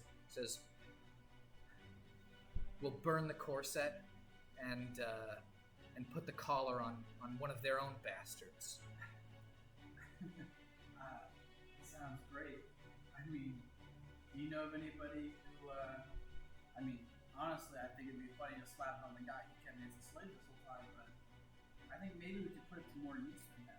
Do you know if they have any powerful spellcasters who are, you know, I don't know, involved? They do.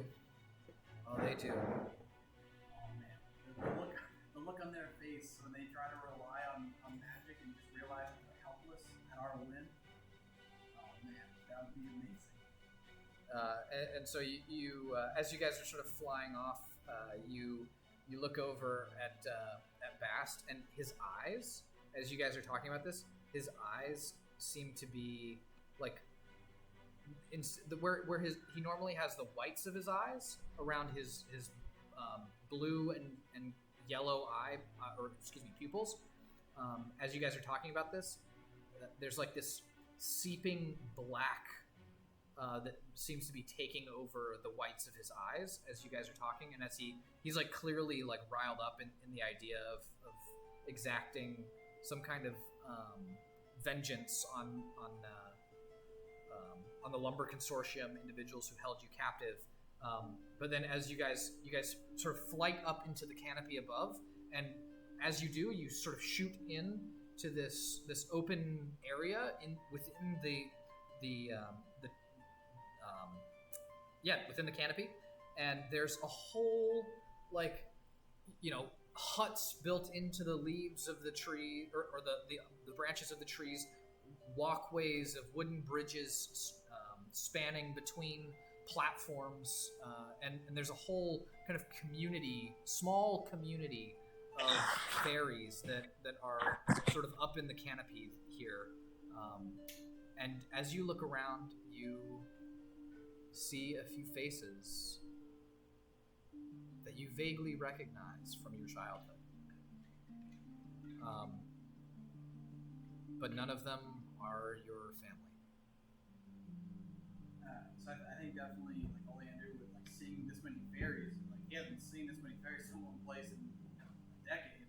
So he's like at first like his eyes like light up and he's just amazed at like seeing like, especially with all the different fairies, all the different bursts of different color and everything like that. I think he just like looks amazed, but then it kind of it hits him that he doesn't recognize family anywhere, and he kind of just puts his head down. Is this everyone who's left? Do we know? So yeah, you scan around, and you're sort of, when you look around, you could vaguely, you didn't count, but there's something like 15, 20 fairies sort of like active in this like canopy camp, and with the torchlight or the firelight of a central sort of bonfire dancing around, you look over at Bast and ask him this question, and he looks at you and he says, "It's been a long road to rebuild." And it's at this point that you notice that the black that had been sort of beginning to consume his eyes begins to fade away, and he says, "We lost many, and there aren't many left in the forest that have the heart to keep fighting like we do. But hey, everybody! I've got a treasure for you tonight!" And the attention, the collective attention of the fairies all sort of turn toward Bast and you, and he says, "The return of House Nyx," and there's this like this like wave of recognition and excitement that sort of sweeps through the group. And unless you want to do anything, we'll cut to black there.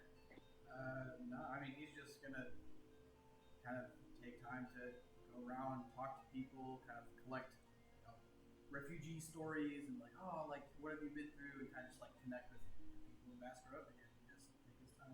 All right, so we'll cut to black there as Oliander sort of reacquaints himself with long lost kinsfolk. And so you all have a good night. Ulfgar gets drunk off his ass, high on his good showing against Kamadamating. And you all have let me check here.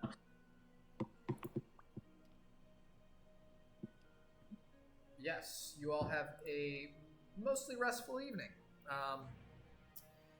Sure enough, you're able to find places to sleep under the stars, and thankfully,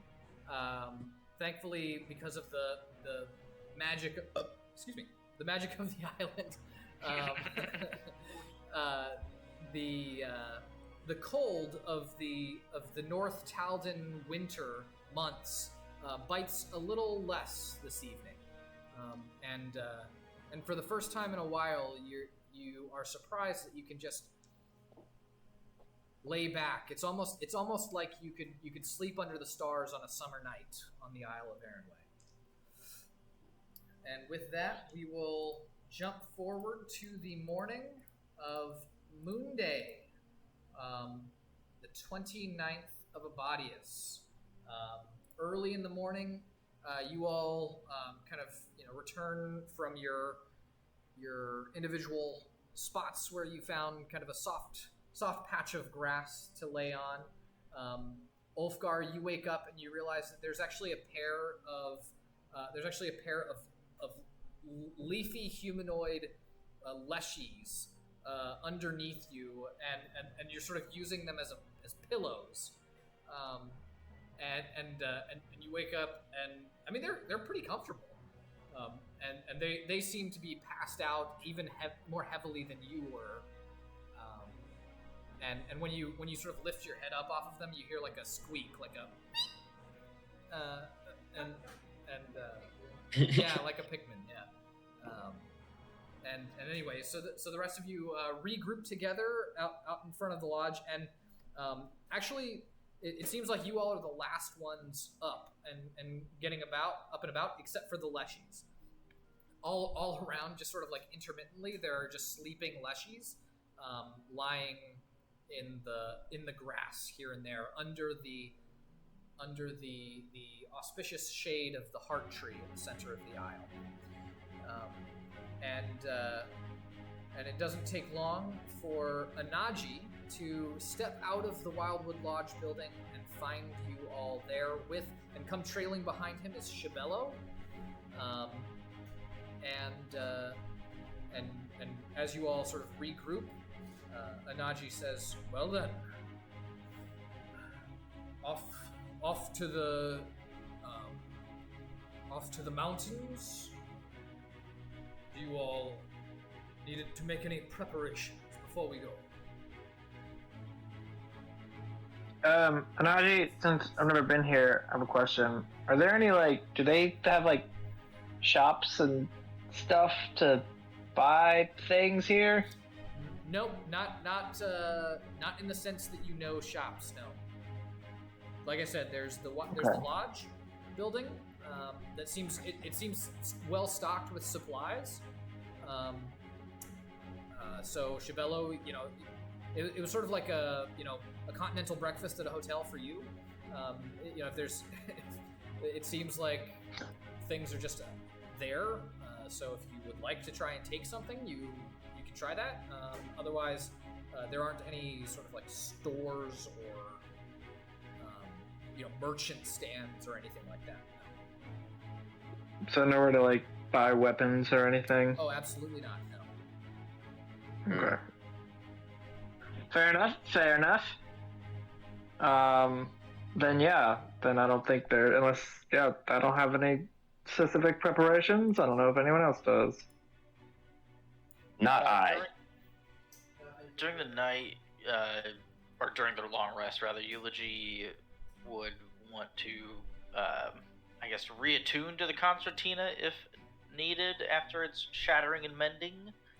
Yeah. So you, during your long rest, you spend some time reattuning to the concertina, and you find that the sort of, the sense of clicking, right, and sort of getting back in the groove as you're playing the concertina, it eludes you through the night, right? You don't quite get a sense for being it playing quite like it did before it was smashed. I'll shucksies. So your attunement attempt fails. Balls. Just keep trying. All right. That's how you get good at any instrument. Practice. Exactly.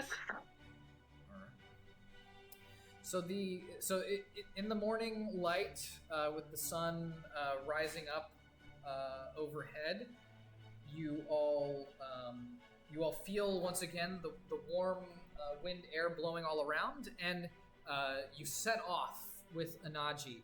And where you set off to is along a large, or I guess by the island standards, a large arterial path. Right? It's not paved.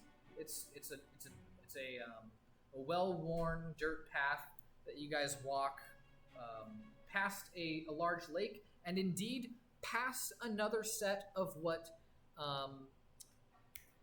Sagan recognizes to be more brother stones, a different set of brother stones than the one that you all visited yesterday, and in fact, it must be the central brother stones, because rising from the Brotherstone center is this massive geyser, and you recognize it for being the central Brotherstones.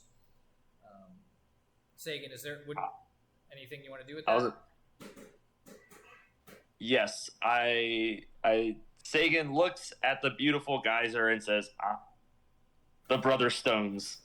What a beautiful geyser. It is a beautiful geyser. I think the only one in your party who has seen a geyser, or would have seen a geyser before, would have been Shibello up in the frontier lands outside of Corvosa, and so this is the only geyser that you've seen this far south in Avestan.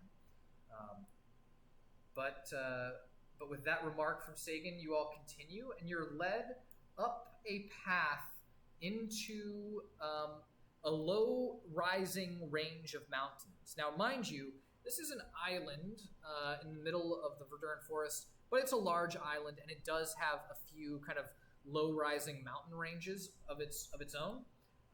What strikes... Well, actually, give me a nature check from anyone proficient in nature. I don't think I am. No. Is anyone proficient in nature? Nope. No. Okay. No. Not even the Proficient? Okay.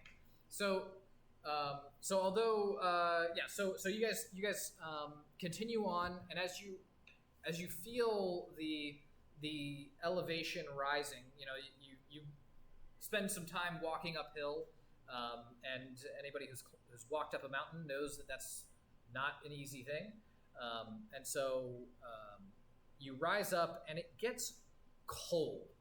It gets surprisingly cold. Many of you have not too long ago found yourselves walking through the Five Kings mountain range, and none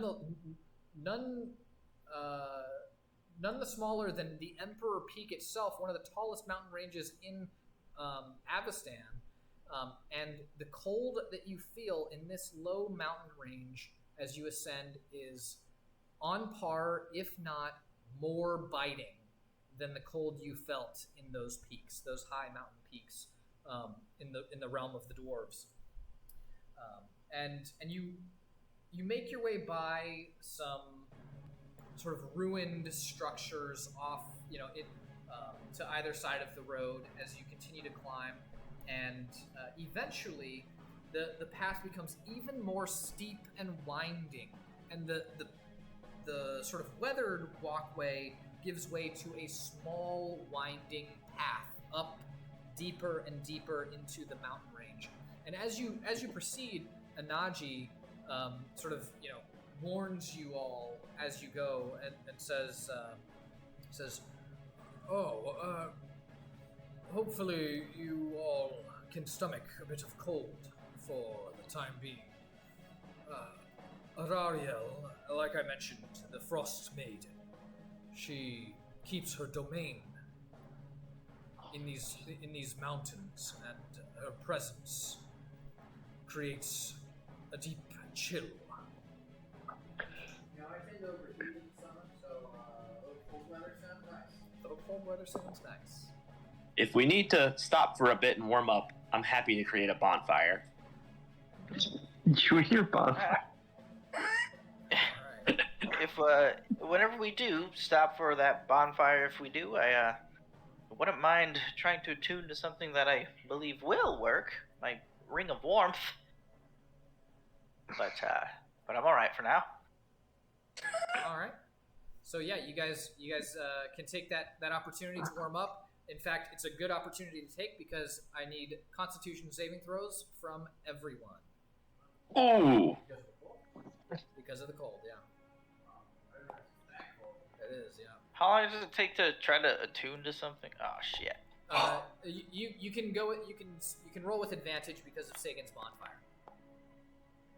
If we were to have warm clothes, would we get advantage on our Constitution saving throw? Prevents you from having to roll. Oh, I don't have to roll. Are you wearing it? I got a red roll. Okay, yeah. So we'll say you put it on as you realized how cold it was going to get. Now I'll you'll. wear it. Okay. Okay, wait. Bruce, did you hear what I said? I did not. No, go for it. I said if we have warm clothes, do we get advantage on the Constitution save? I think if you have warm clothing, I can double check unless you've got it in front of you. I think warm clothing either gives you advantage or makes you so that you don't have to roll it at all. I don't have it in front of me.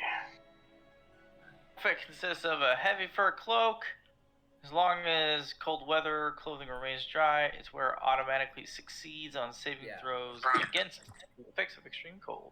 That's what I thought. Ah, So- there we go. So yeah, if you want to go ahead and at this resting point, if you want to put it on, you won't have to make saving throws as you continue to Boom. travel this road. Put on my cold weather clothing. I will also put on my cold weather clothing. So let's see. I just want to do while you guys are putting those things on. So I'm tracking that. Eulogy, you've got your ring of warmth. Virgil, you've got your cold weather clothes. Shibello has cold weather clothes. I don't know if Ulfgar Oleander does not have cold weather clothes. Ulfgar does not have. Okay, but you got a pretty good constitution, so that'll be all right. Sagan does not have cold weather clothes, No. but you rolled pretty damn good on your constitution save here. So, just looking at the board, it looks like everyone has saved. Yeah, be mindful. Virgil, you no longer have to save against the effects. Eulogy, with your ring of warmth that you are now attuned to, you don't have to as well. And Shibello, same goes for you. I don't put on the cold weather clothes, then I just use the ring of warmth and look sexy. You should give your clothes to someone who doesn't have some. Oh, Can I have your clothes? it's not a bad idea. Sagan, after mending my concertina, that seems only fair. Here, please. I think they'll fit you quite nicely. Thank you. You have fulfilled the favor that you owe me. That was easy. Thank you. All right, very good. Okay, so with that, let's see. It takes you guys. I guess the only thing Shibello would say, he's going to ask Anaji, just, so what again are we doing here? You said you believe someone stole your staff? Yes. Arariel, the Frost Maiden, or one of her Or one of her servants, I believe. My dealings with Arariel have been tense of late, and so whether she ordered it or one of her servants sought to seek favor with her by stealing it, I was caught unawares. And so we'll not expect a warm welcome. But be prepared. She's a rather stern and harsh spirit. She is recognized as a minor goddess. So we don't want to go in too aggressively. If she's a minor goddess, she could probably wipe us out if she wanted to. She is not short of ability to defend her lair. If indeed she does have possession of my staff, then to jealously guard it. But I assure you, our combined strength should be enough to batter her into submission, I hope.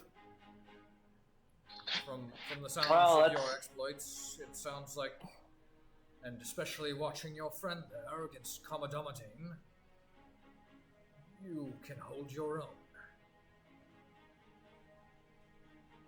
I'm not particularly worried about a minor goddess. Well, let's do our best to still see if we can be diplomatic in this endeavor. But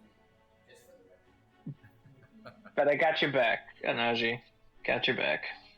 Very good. All right. So with that, I mean, obviously, it takes you guys a while to get there. Almost the entire day, in fact. So around the time that you find yourselves walking up this sort of like small winding mountain path, up ahead you see. Give me 1 second, yeah. I see it. You see it. Up ahead you see a group of standing stones, a sight that has become quite familiar, as a hallmark of the heavily druidic, influenced landscape here. You see yet another manifestation of this in the form of a stand of 8 standing stones rising up over the ridge that you're coming up around, and sitting perched atop one of those stones is a giant white owl. Oh. And so let me go ahead and activate this. Bam.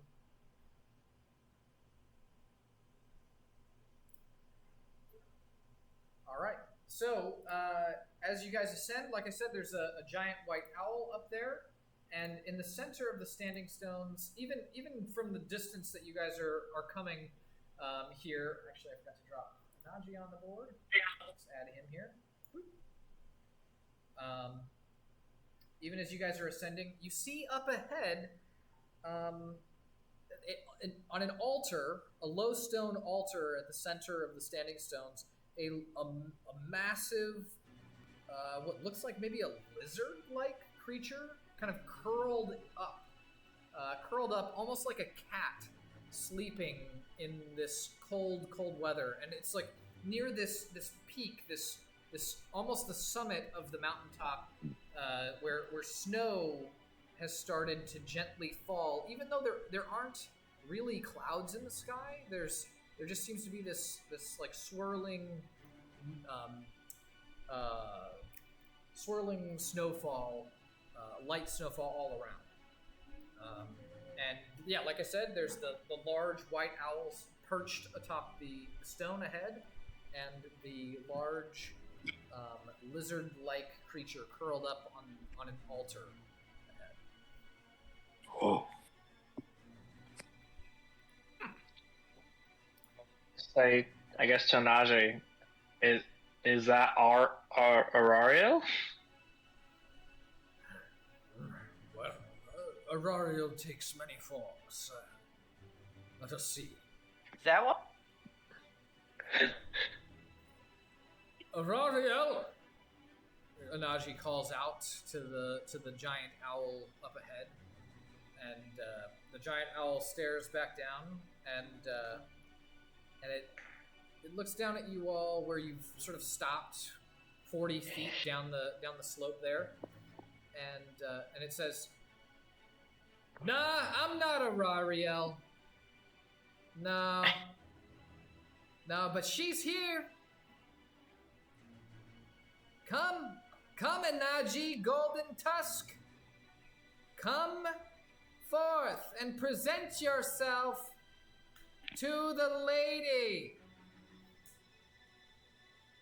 Does Eulogy recognize that voice as Salion? No. Okay, thank God. No. Like, it's not quite there, but I just really don't want it to be. No. So Anaji kind of turns to you all and says, "One of her servants, it seems, not Etraine herself. Not yet, at least. Be mindful, watch for the lizard on the rock. Salamander." and at the mention of a salamander, Sagan, go ahead and roll either Arcana, an Arcana check. Doing it. Ooh, all right. So you recognize the salamander once he mentions what it is. Immediately you remember salamanders. Elemental spirits. You most commonly from the plane of fire, but there have been salamanders known to have been born in the elemental plane of ice as well, a realm in between the plane of air and the plane of water. And so that this creature, if Anaji's correct, is a powerful denizen of the plane of ice.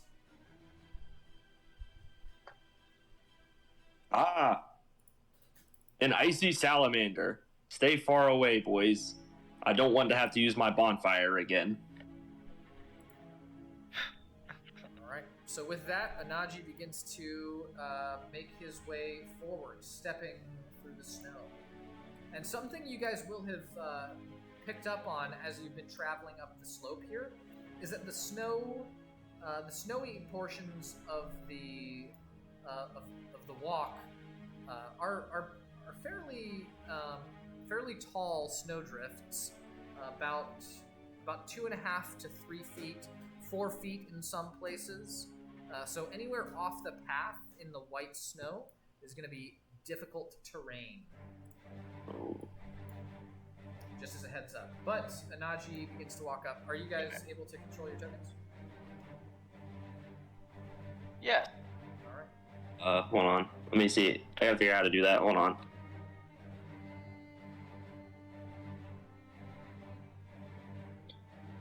Burn it.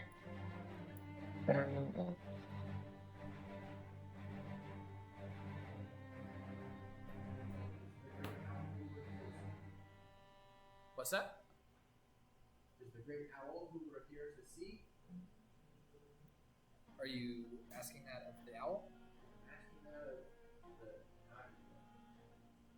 Okay, so yeah, Anaji, he turns to you and he says, It already said that it's not Araria. So no. Unless, well, Great Owl. Anaji looks up from his sort of aside to Virgil up to the Great Owl, and he says, Great Owl. Where is my staff? Your staff is what you seek, Golden Tusk. Well, the Ihrewiel beckons you forth, Golden Tusk, to bow and worship her. Bow down before the Frost Maiden. You and I both know well, wise one, that I will do no such thing. I serve one master. One master in two forms is plenty for me. Well then, if you will refuse, then the lady will not greet you. And your friends. Bow before the lady, pledge yourself to her name. Ihrewiel will have your loyalty. There is none greater in this world than Ihrewiel. I bow before no minor goddess. All right. For all of them. Go ahead. Say that again. Eulogy, sorry. Eulogy says, I bow before all of them, the minor gods. And so, Eulogy, you hear in your head, or at least it feels like it's in your head, you hear a gentle voice saying, bow now. Eulogy will put a lot of flourish into the bow, attempting to make it hard to distinguish whether it is acquiescence or mockery. Your fake prostrations will not fool me, Eulogy. I did as you requested. Your ill intent is noted. I don't have ill intent. So Eulogy, do you start like saying this out loud? Yes. Okay. So your companions, you guys just hear Eulogy start like, oh, I don't have any intent. Blah, blah. And Anaji sort of turning to listen to Eulogy, he turns back towards the Great Owl and he says, tell your mistress that she has words to speak it to us all. I tire of this charade. Where is my staff? And so then you all hear a voice in your head, this icy voice. She says, your staff is mine now, Anaji, and you will not have it back. What say you and your god to that? And Anaji looks over at Shibello. And back to the Great Owl. And Shibello's collecting gods by the barrelfuls.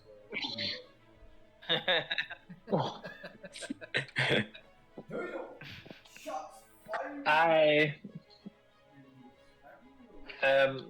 like Anaji.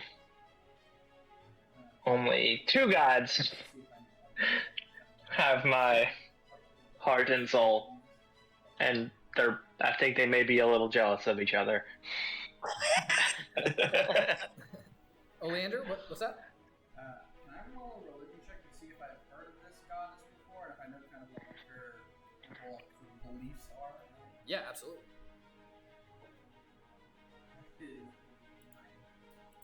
A 9, okay.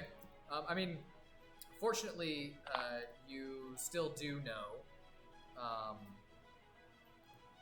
a little bit about this goddess.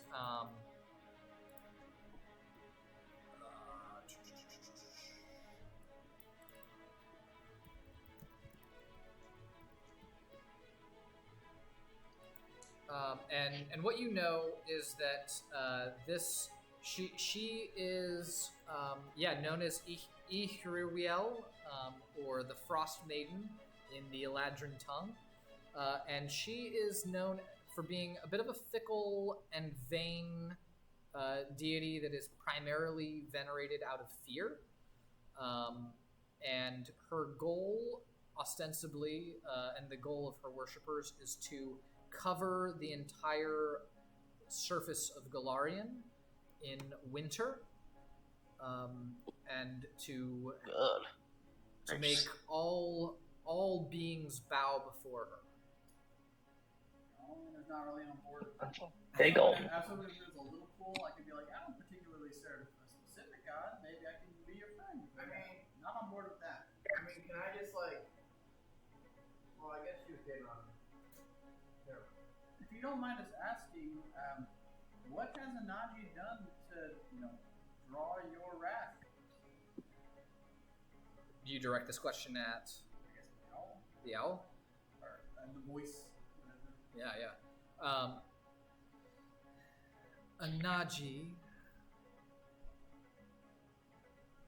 Anaji stepped too high above his station to think that I would accede to his will. No, Anaji, this will be your lesson. And it's right around that time that another individual steps around the pillar immediately in front of you guys, the standing stone, and as they do, what you see is a 7-foot tall bipedal sort of like humanoid owl creature with snowy white feathers adorning its face and much of its arms, long black talons at the end of its hands, cloven hooves at its feet, and a red and blue gown, sort of covering its body from neck down.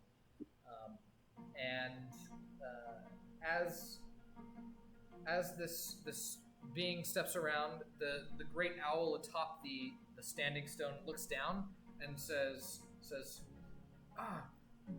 Cold crone, I bow before your presence.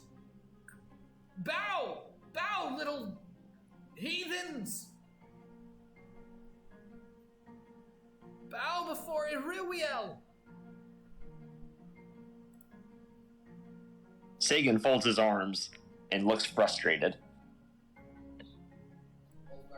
So this Shibello says to Anaji, so this is Auroriel? Anaji looks at you and then looks at her, or this owl creature, and says, as I said,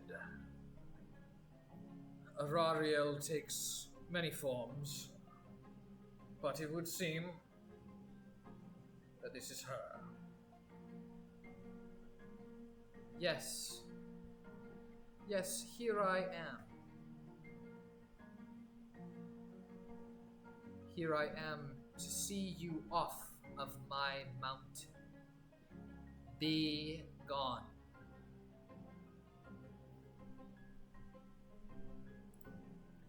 My lady, please. We've come for Anaji's staff, and I understand if he's angered you, but there's much more important things in the world right now, with its possible end in sight. I'm sure you can set aside your petty differences for the betterment of all. Hearing this, could Oliander, before she has a chance, kind of to respond, just kind of joking, I think what he meant to say, kind of You can, yeah, you can. Olander, I believe what my friend here means is that we apologize for any wrongdoings that Anaji may have done to you, and perhaps we could, make a deal with you, great lady. Perhaps if there's something we could do for you, maybe in exchange you could give one of us the staff of Anaji. If it is all right with you, then we'll give a little bounty. Okay. Roll a persuasion check. As you were speaking, Shibello, you will have noticed that all of her feathers around her face bristled, and sort of, especially around her neck, the feathers all bristled out in an obvious sign of excitement. Excitement. Okay. Persuasion. 12. Okay. So the already narrow eyes of this owl-like humanoid creature before you, they narrow even further, and the voice again. I'll note her mouth hasn't been moving. This owl creature's mouth hasn't been moving, but you've continued to hear the voice, and what you hear again is, "There is nothing above the domain of the Frost Maiden. I will cover this mountain. I will cover this island, and before long, my will cover the whole of this world as it has covered worlds before. Oh. And I think I'll start with you." And as she says that, she's going to reach up her arm, and I need everybody to roll initiative. Oh, yes. Of course. Time to kill a bird. I'm more concerned about the giant salamander, but I'm concerned about her too.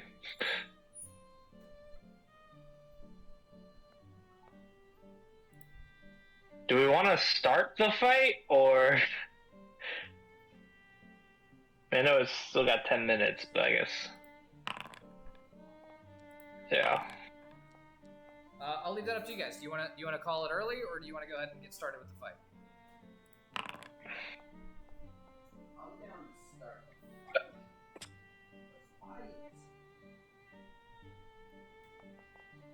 Yeah, that's what I'm good for another 30 minutes. Actually, until like 8:30.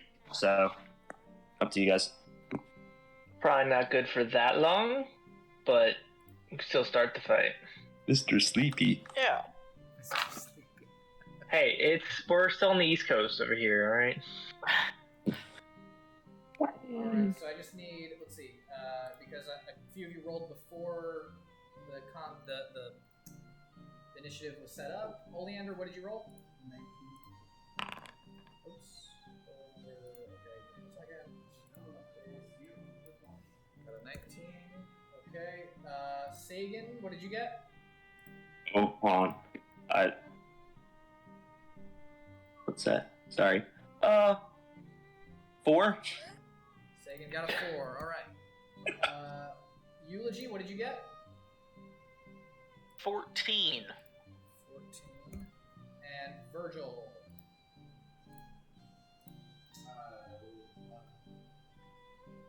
What? An 11. Okay. Alright. Okay. So, at the start of things, Aurariel got the initiative, and so she is going to reach up her hand in your direction collectively, and her long black talons extend in your direction, and springing forth from her hand, it shoots out a hail of rock-hard ice that just explodes out in a 40-foot cylinder. I need dexterity saving throws from all of you. Cool. Oh, Cool. yeah. Cool.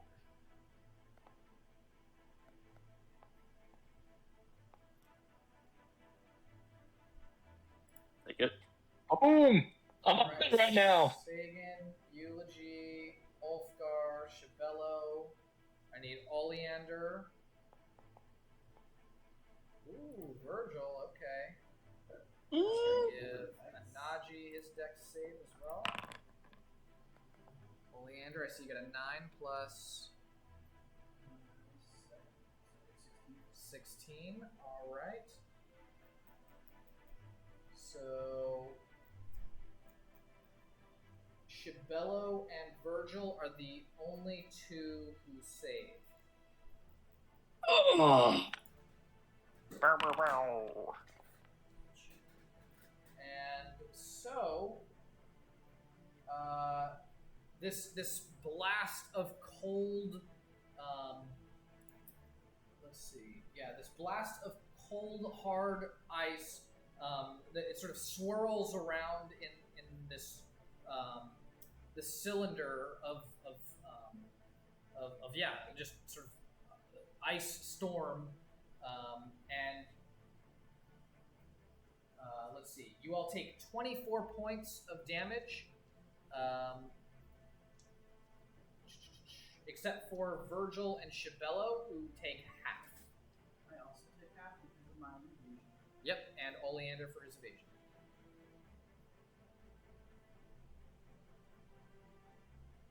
All right. 24 points of damage. 24 points of damage. That's right.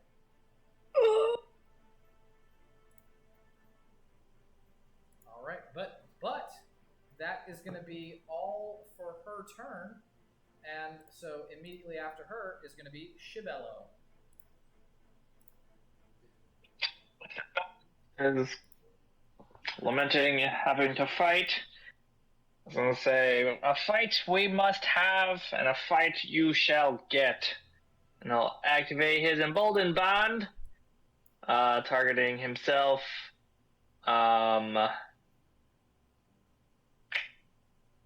Oliander and Ulfgar.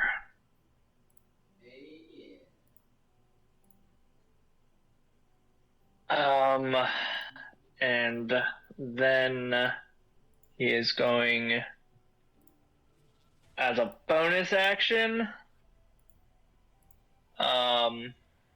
activate his starry form, and thus fire off a blast of radiant energy at her face.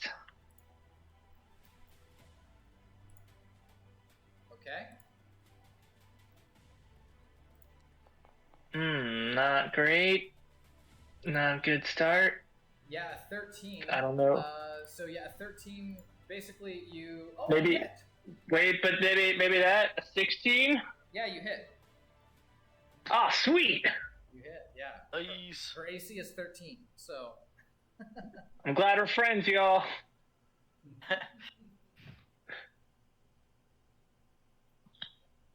It is going a little bit slow as I try to roll damage. Alright, so boom, for 9 points of radiant damage. 9 points. Shibello lights up. Lights up. Okay. Oh, you said radiant damage? Yes. Okay. All right. So, Shibello, you square up and you're the first to act, emboldening your allies, and you let fly a sort of as Shibello lifts his hands up, on his dark black skin. Anyone watching would see the starry constellation of the Archer sort of light up on his forearm, and a blast of radiant energy flies and slams into the owl creature standing near the base of the standing stone. Does she react in any special way to the radiant damage? You see that Or just her feathers seem to be singed from the burning radiance of your strike. okay, all right.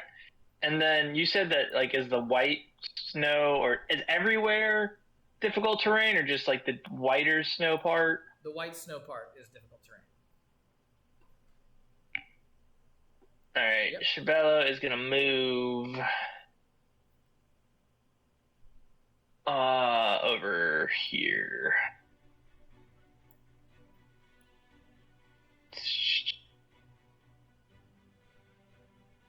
Yeah, down to here, and that'll be his movement will be the end of his turn. All right, Oliander takes it to you. Eulogy, you're on deck. Oliander is going to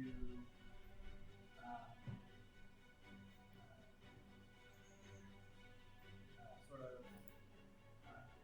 touch the thorn, the dust grows at its side, and kind of absorb some of that glowing green magic into his palm, and kind of throw it out towards lady with complicated name, Rario. And I will cast Fairy Fire. I want to center it a little bit behind so it doesn't hit any of my guys. Okay. But enough that it'll hit her and Meow. So they both need to make dexterity saving throws DC 14, or they are illuminated by Fairy Fire. And as a reaction, Shell's gonna roll his woe, cosmic woe, to give her a minus d6 on her roll.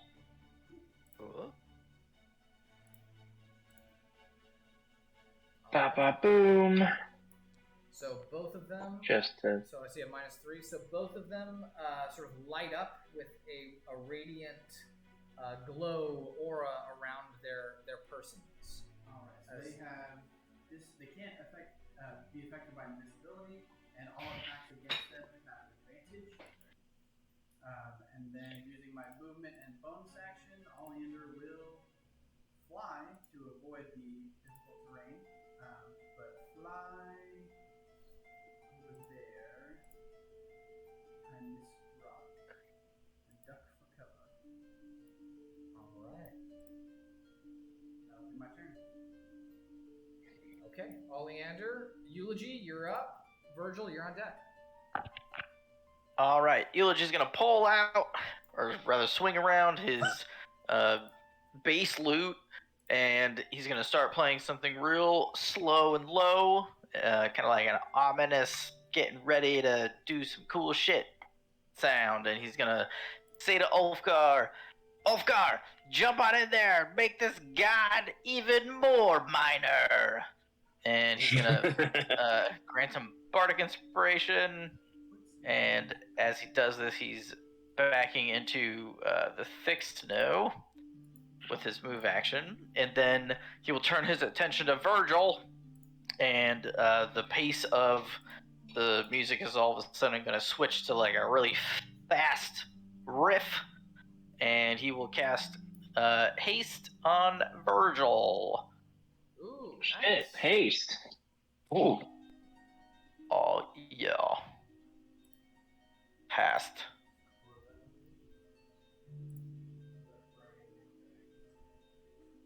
And let me put that in there. Yeah, your speed is doubled. You get a +2 to your AC. You have advantage on dexterity saving throws, and you get an additional action on each of your turns.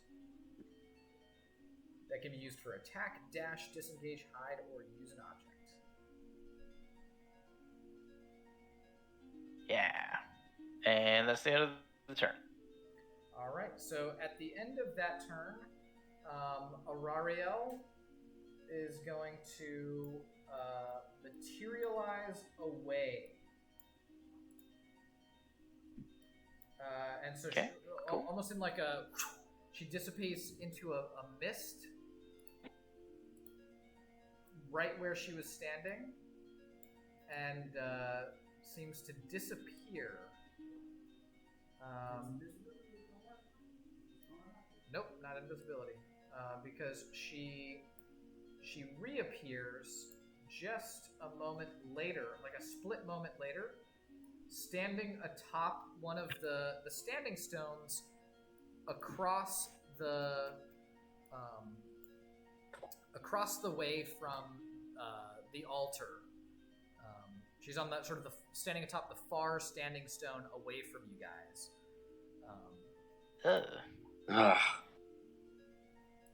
And when she materializes over there, she still has a fairy fire on her, and she says, "Come, test yourselves against my pets."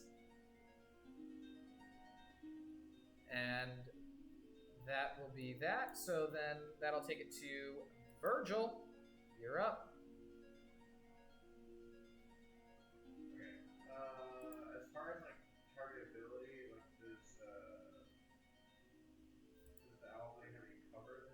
She does not. No, she's basically just standing on top of this thing over here. She's 125 feet away from you. Okay. And I'll use a bonus action to cast X. With my first level spell slot. Hex. Okay. And then I will say, "Curse you for wasting our time." And then I'll cast Eldritch Blast 4 times. You have advantage.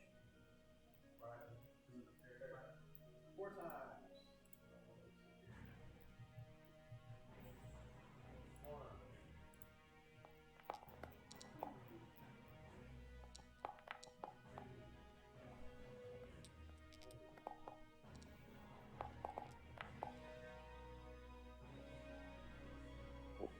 A lot of rolling. About 1,000,000 dice.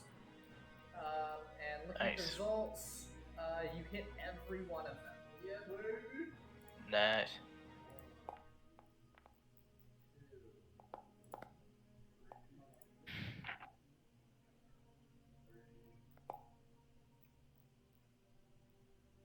And these have your Hex Blades Curse added in. Oh, no, you can ignore that. Oh. Okay. That's a different thing. But then I need to add 4 D6s. 10. So 7 plus 14. 21.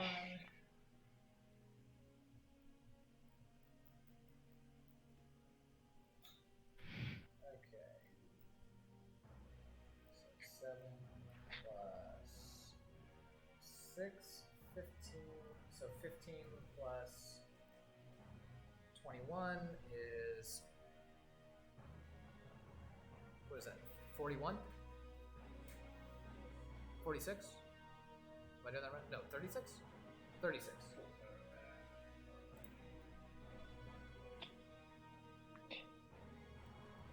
Yeah. Right? Plus 10 or plus 58. Oh, I didn't add your 12 down the bottom. Yeah. So, Okay.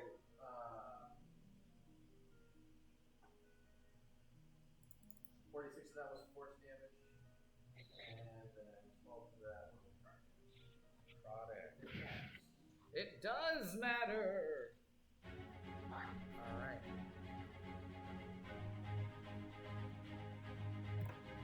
And then I will say,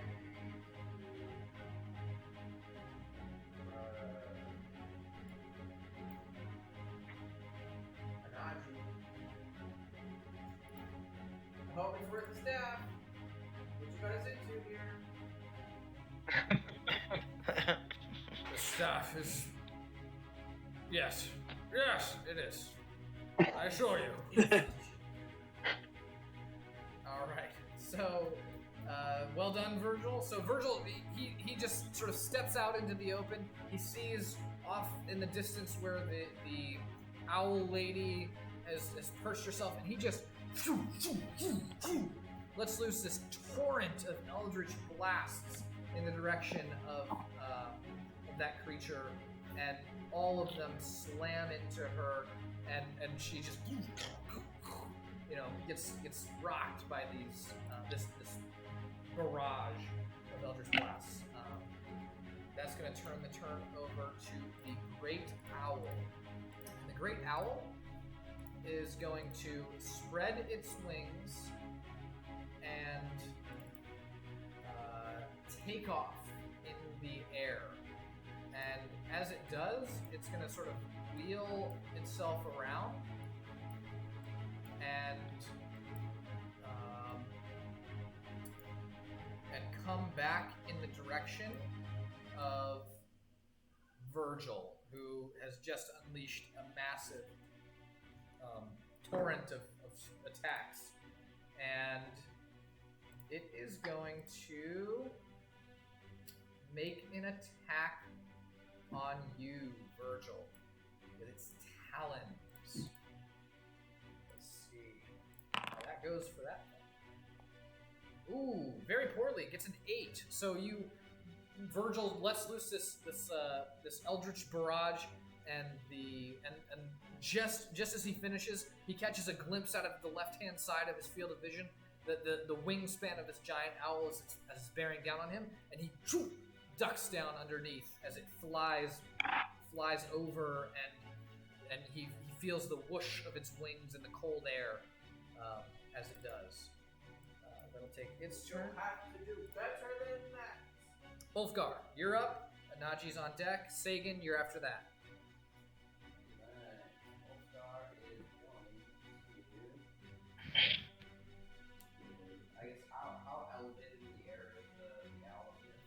Right now, it is not very high at all. It's about 15 feet off the ground.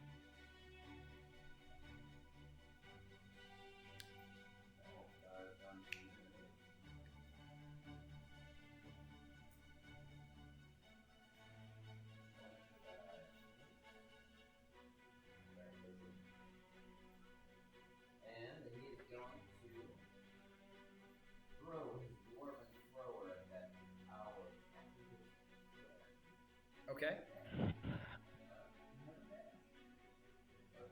It does have fairy fire on it, so yes, he's right. You have advantage.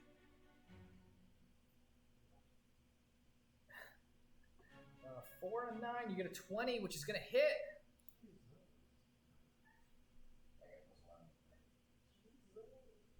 Yep, go ahead and roll damage. Ooh, nice. Nice. For 18 points of damage. Well, actually, I'm not actually currently raging, so -2. Oh, so 16? Okay. Yeah, but then I also, because I threw it, I added D8. Nice. Go ahead and roll that.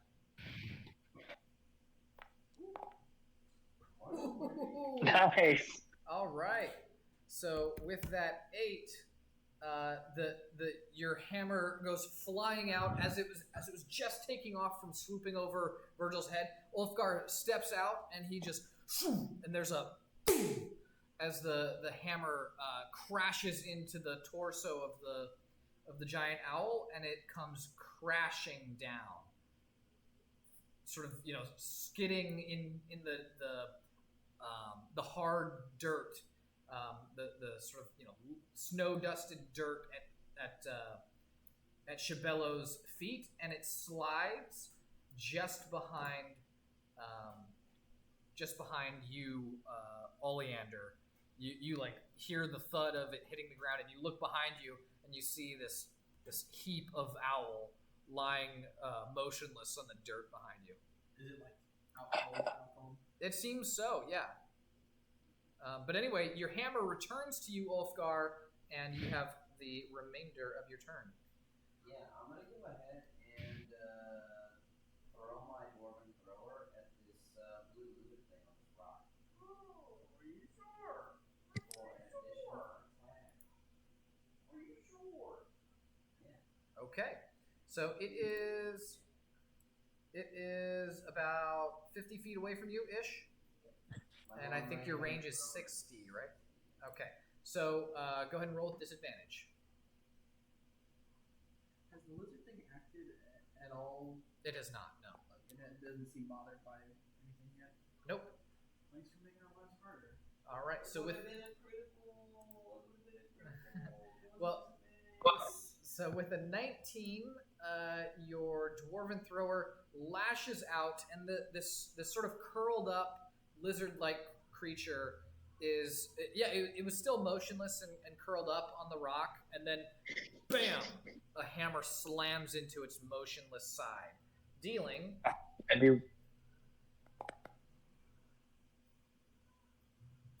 13 points of bludgeoning damage plus your d8, so a total of 19 points of damage. Okay. And now it's going to enter the combat turn order. Oof.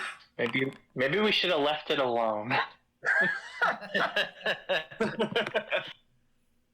All right. Ulfgar. Ulfgar, you can deal with that one.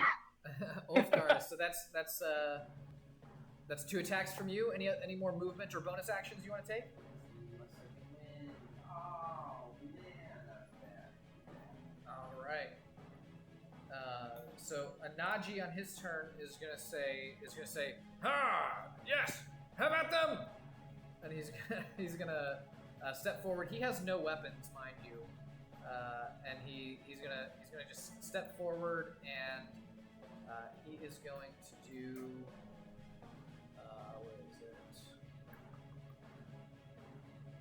He's going to use Cure Wounds on. Oh wait, Sagan. Right?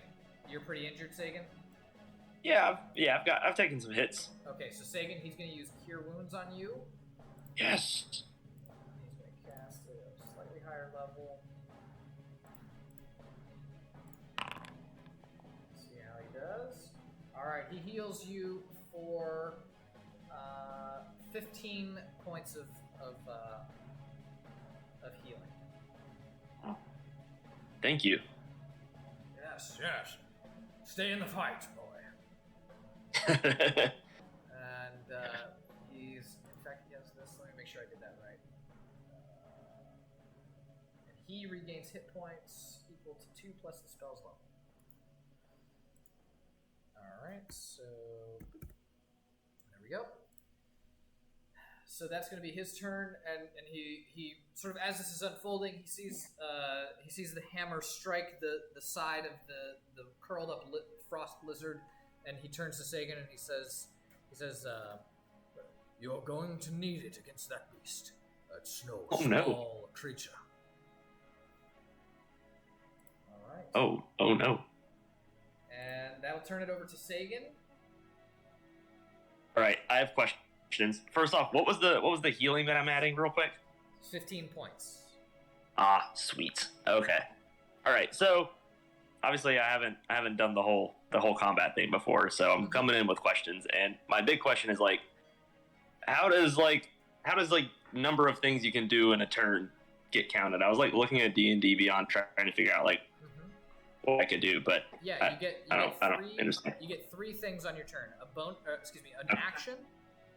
Okay. Which is things like attack, cast a spell, interact with an object, dash, disengage.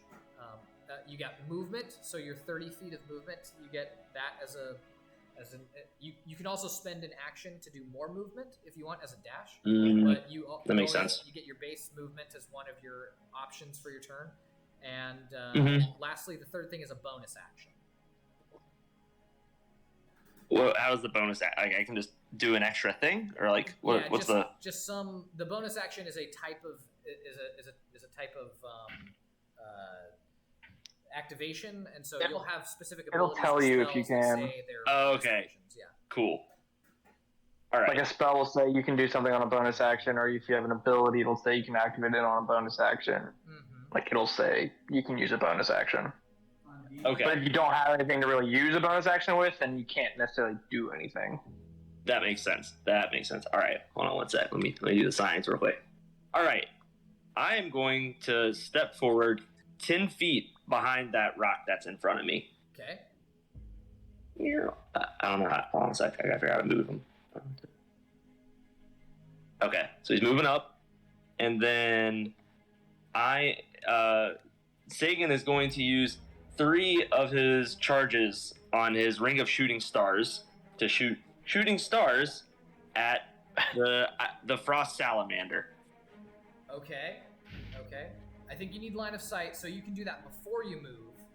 Oh! Could I just move to the right just enough to be able to see comfortably? Yes, you can. And you can move after if you want to take cover as well. So, absolutely. All right, there we go. All right, I got line of sight with this nerd. Okay, so yeah, I expend 3 of these charges. All right. Nice. So that's going to be a casting of. Let's see. I just want to double check your thing here real quick. All right. Inventory. So you're using your ring to cast. You said which one? The 3 charges for Shooting stars. Yeah. All right. For every charge, you launch a glowing bolt. All right. So it's definitely within 60 feet of you. So it needs 3 DC 15 dexterity saving throws. Otherwise, it's going to take a boatload of fire damage. Oh boy. Ooh, fire. Someone knows how Pokemon works. And I think, it's going to get that at disadvantage. Here we go.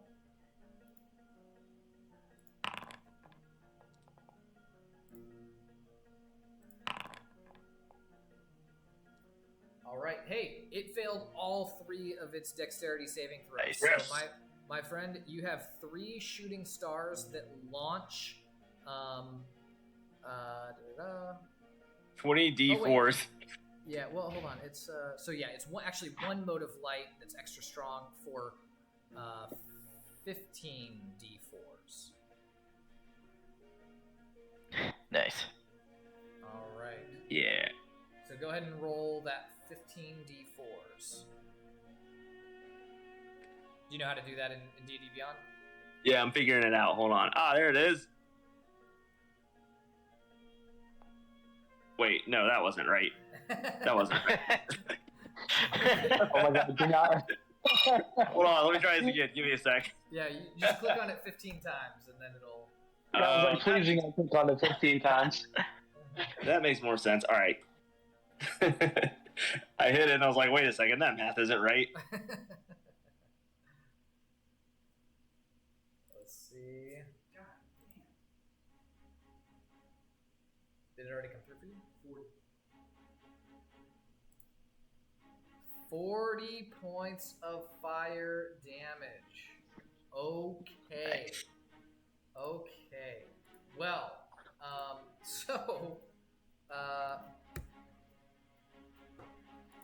so you let loose this massive mote of light from your outstretched ring, Sagan, and it slams into this creature that had like just barely put its head up, and your mote of light slams into the side of its neck, and you hear it sort of like,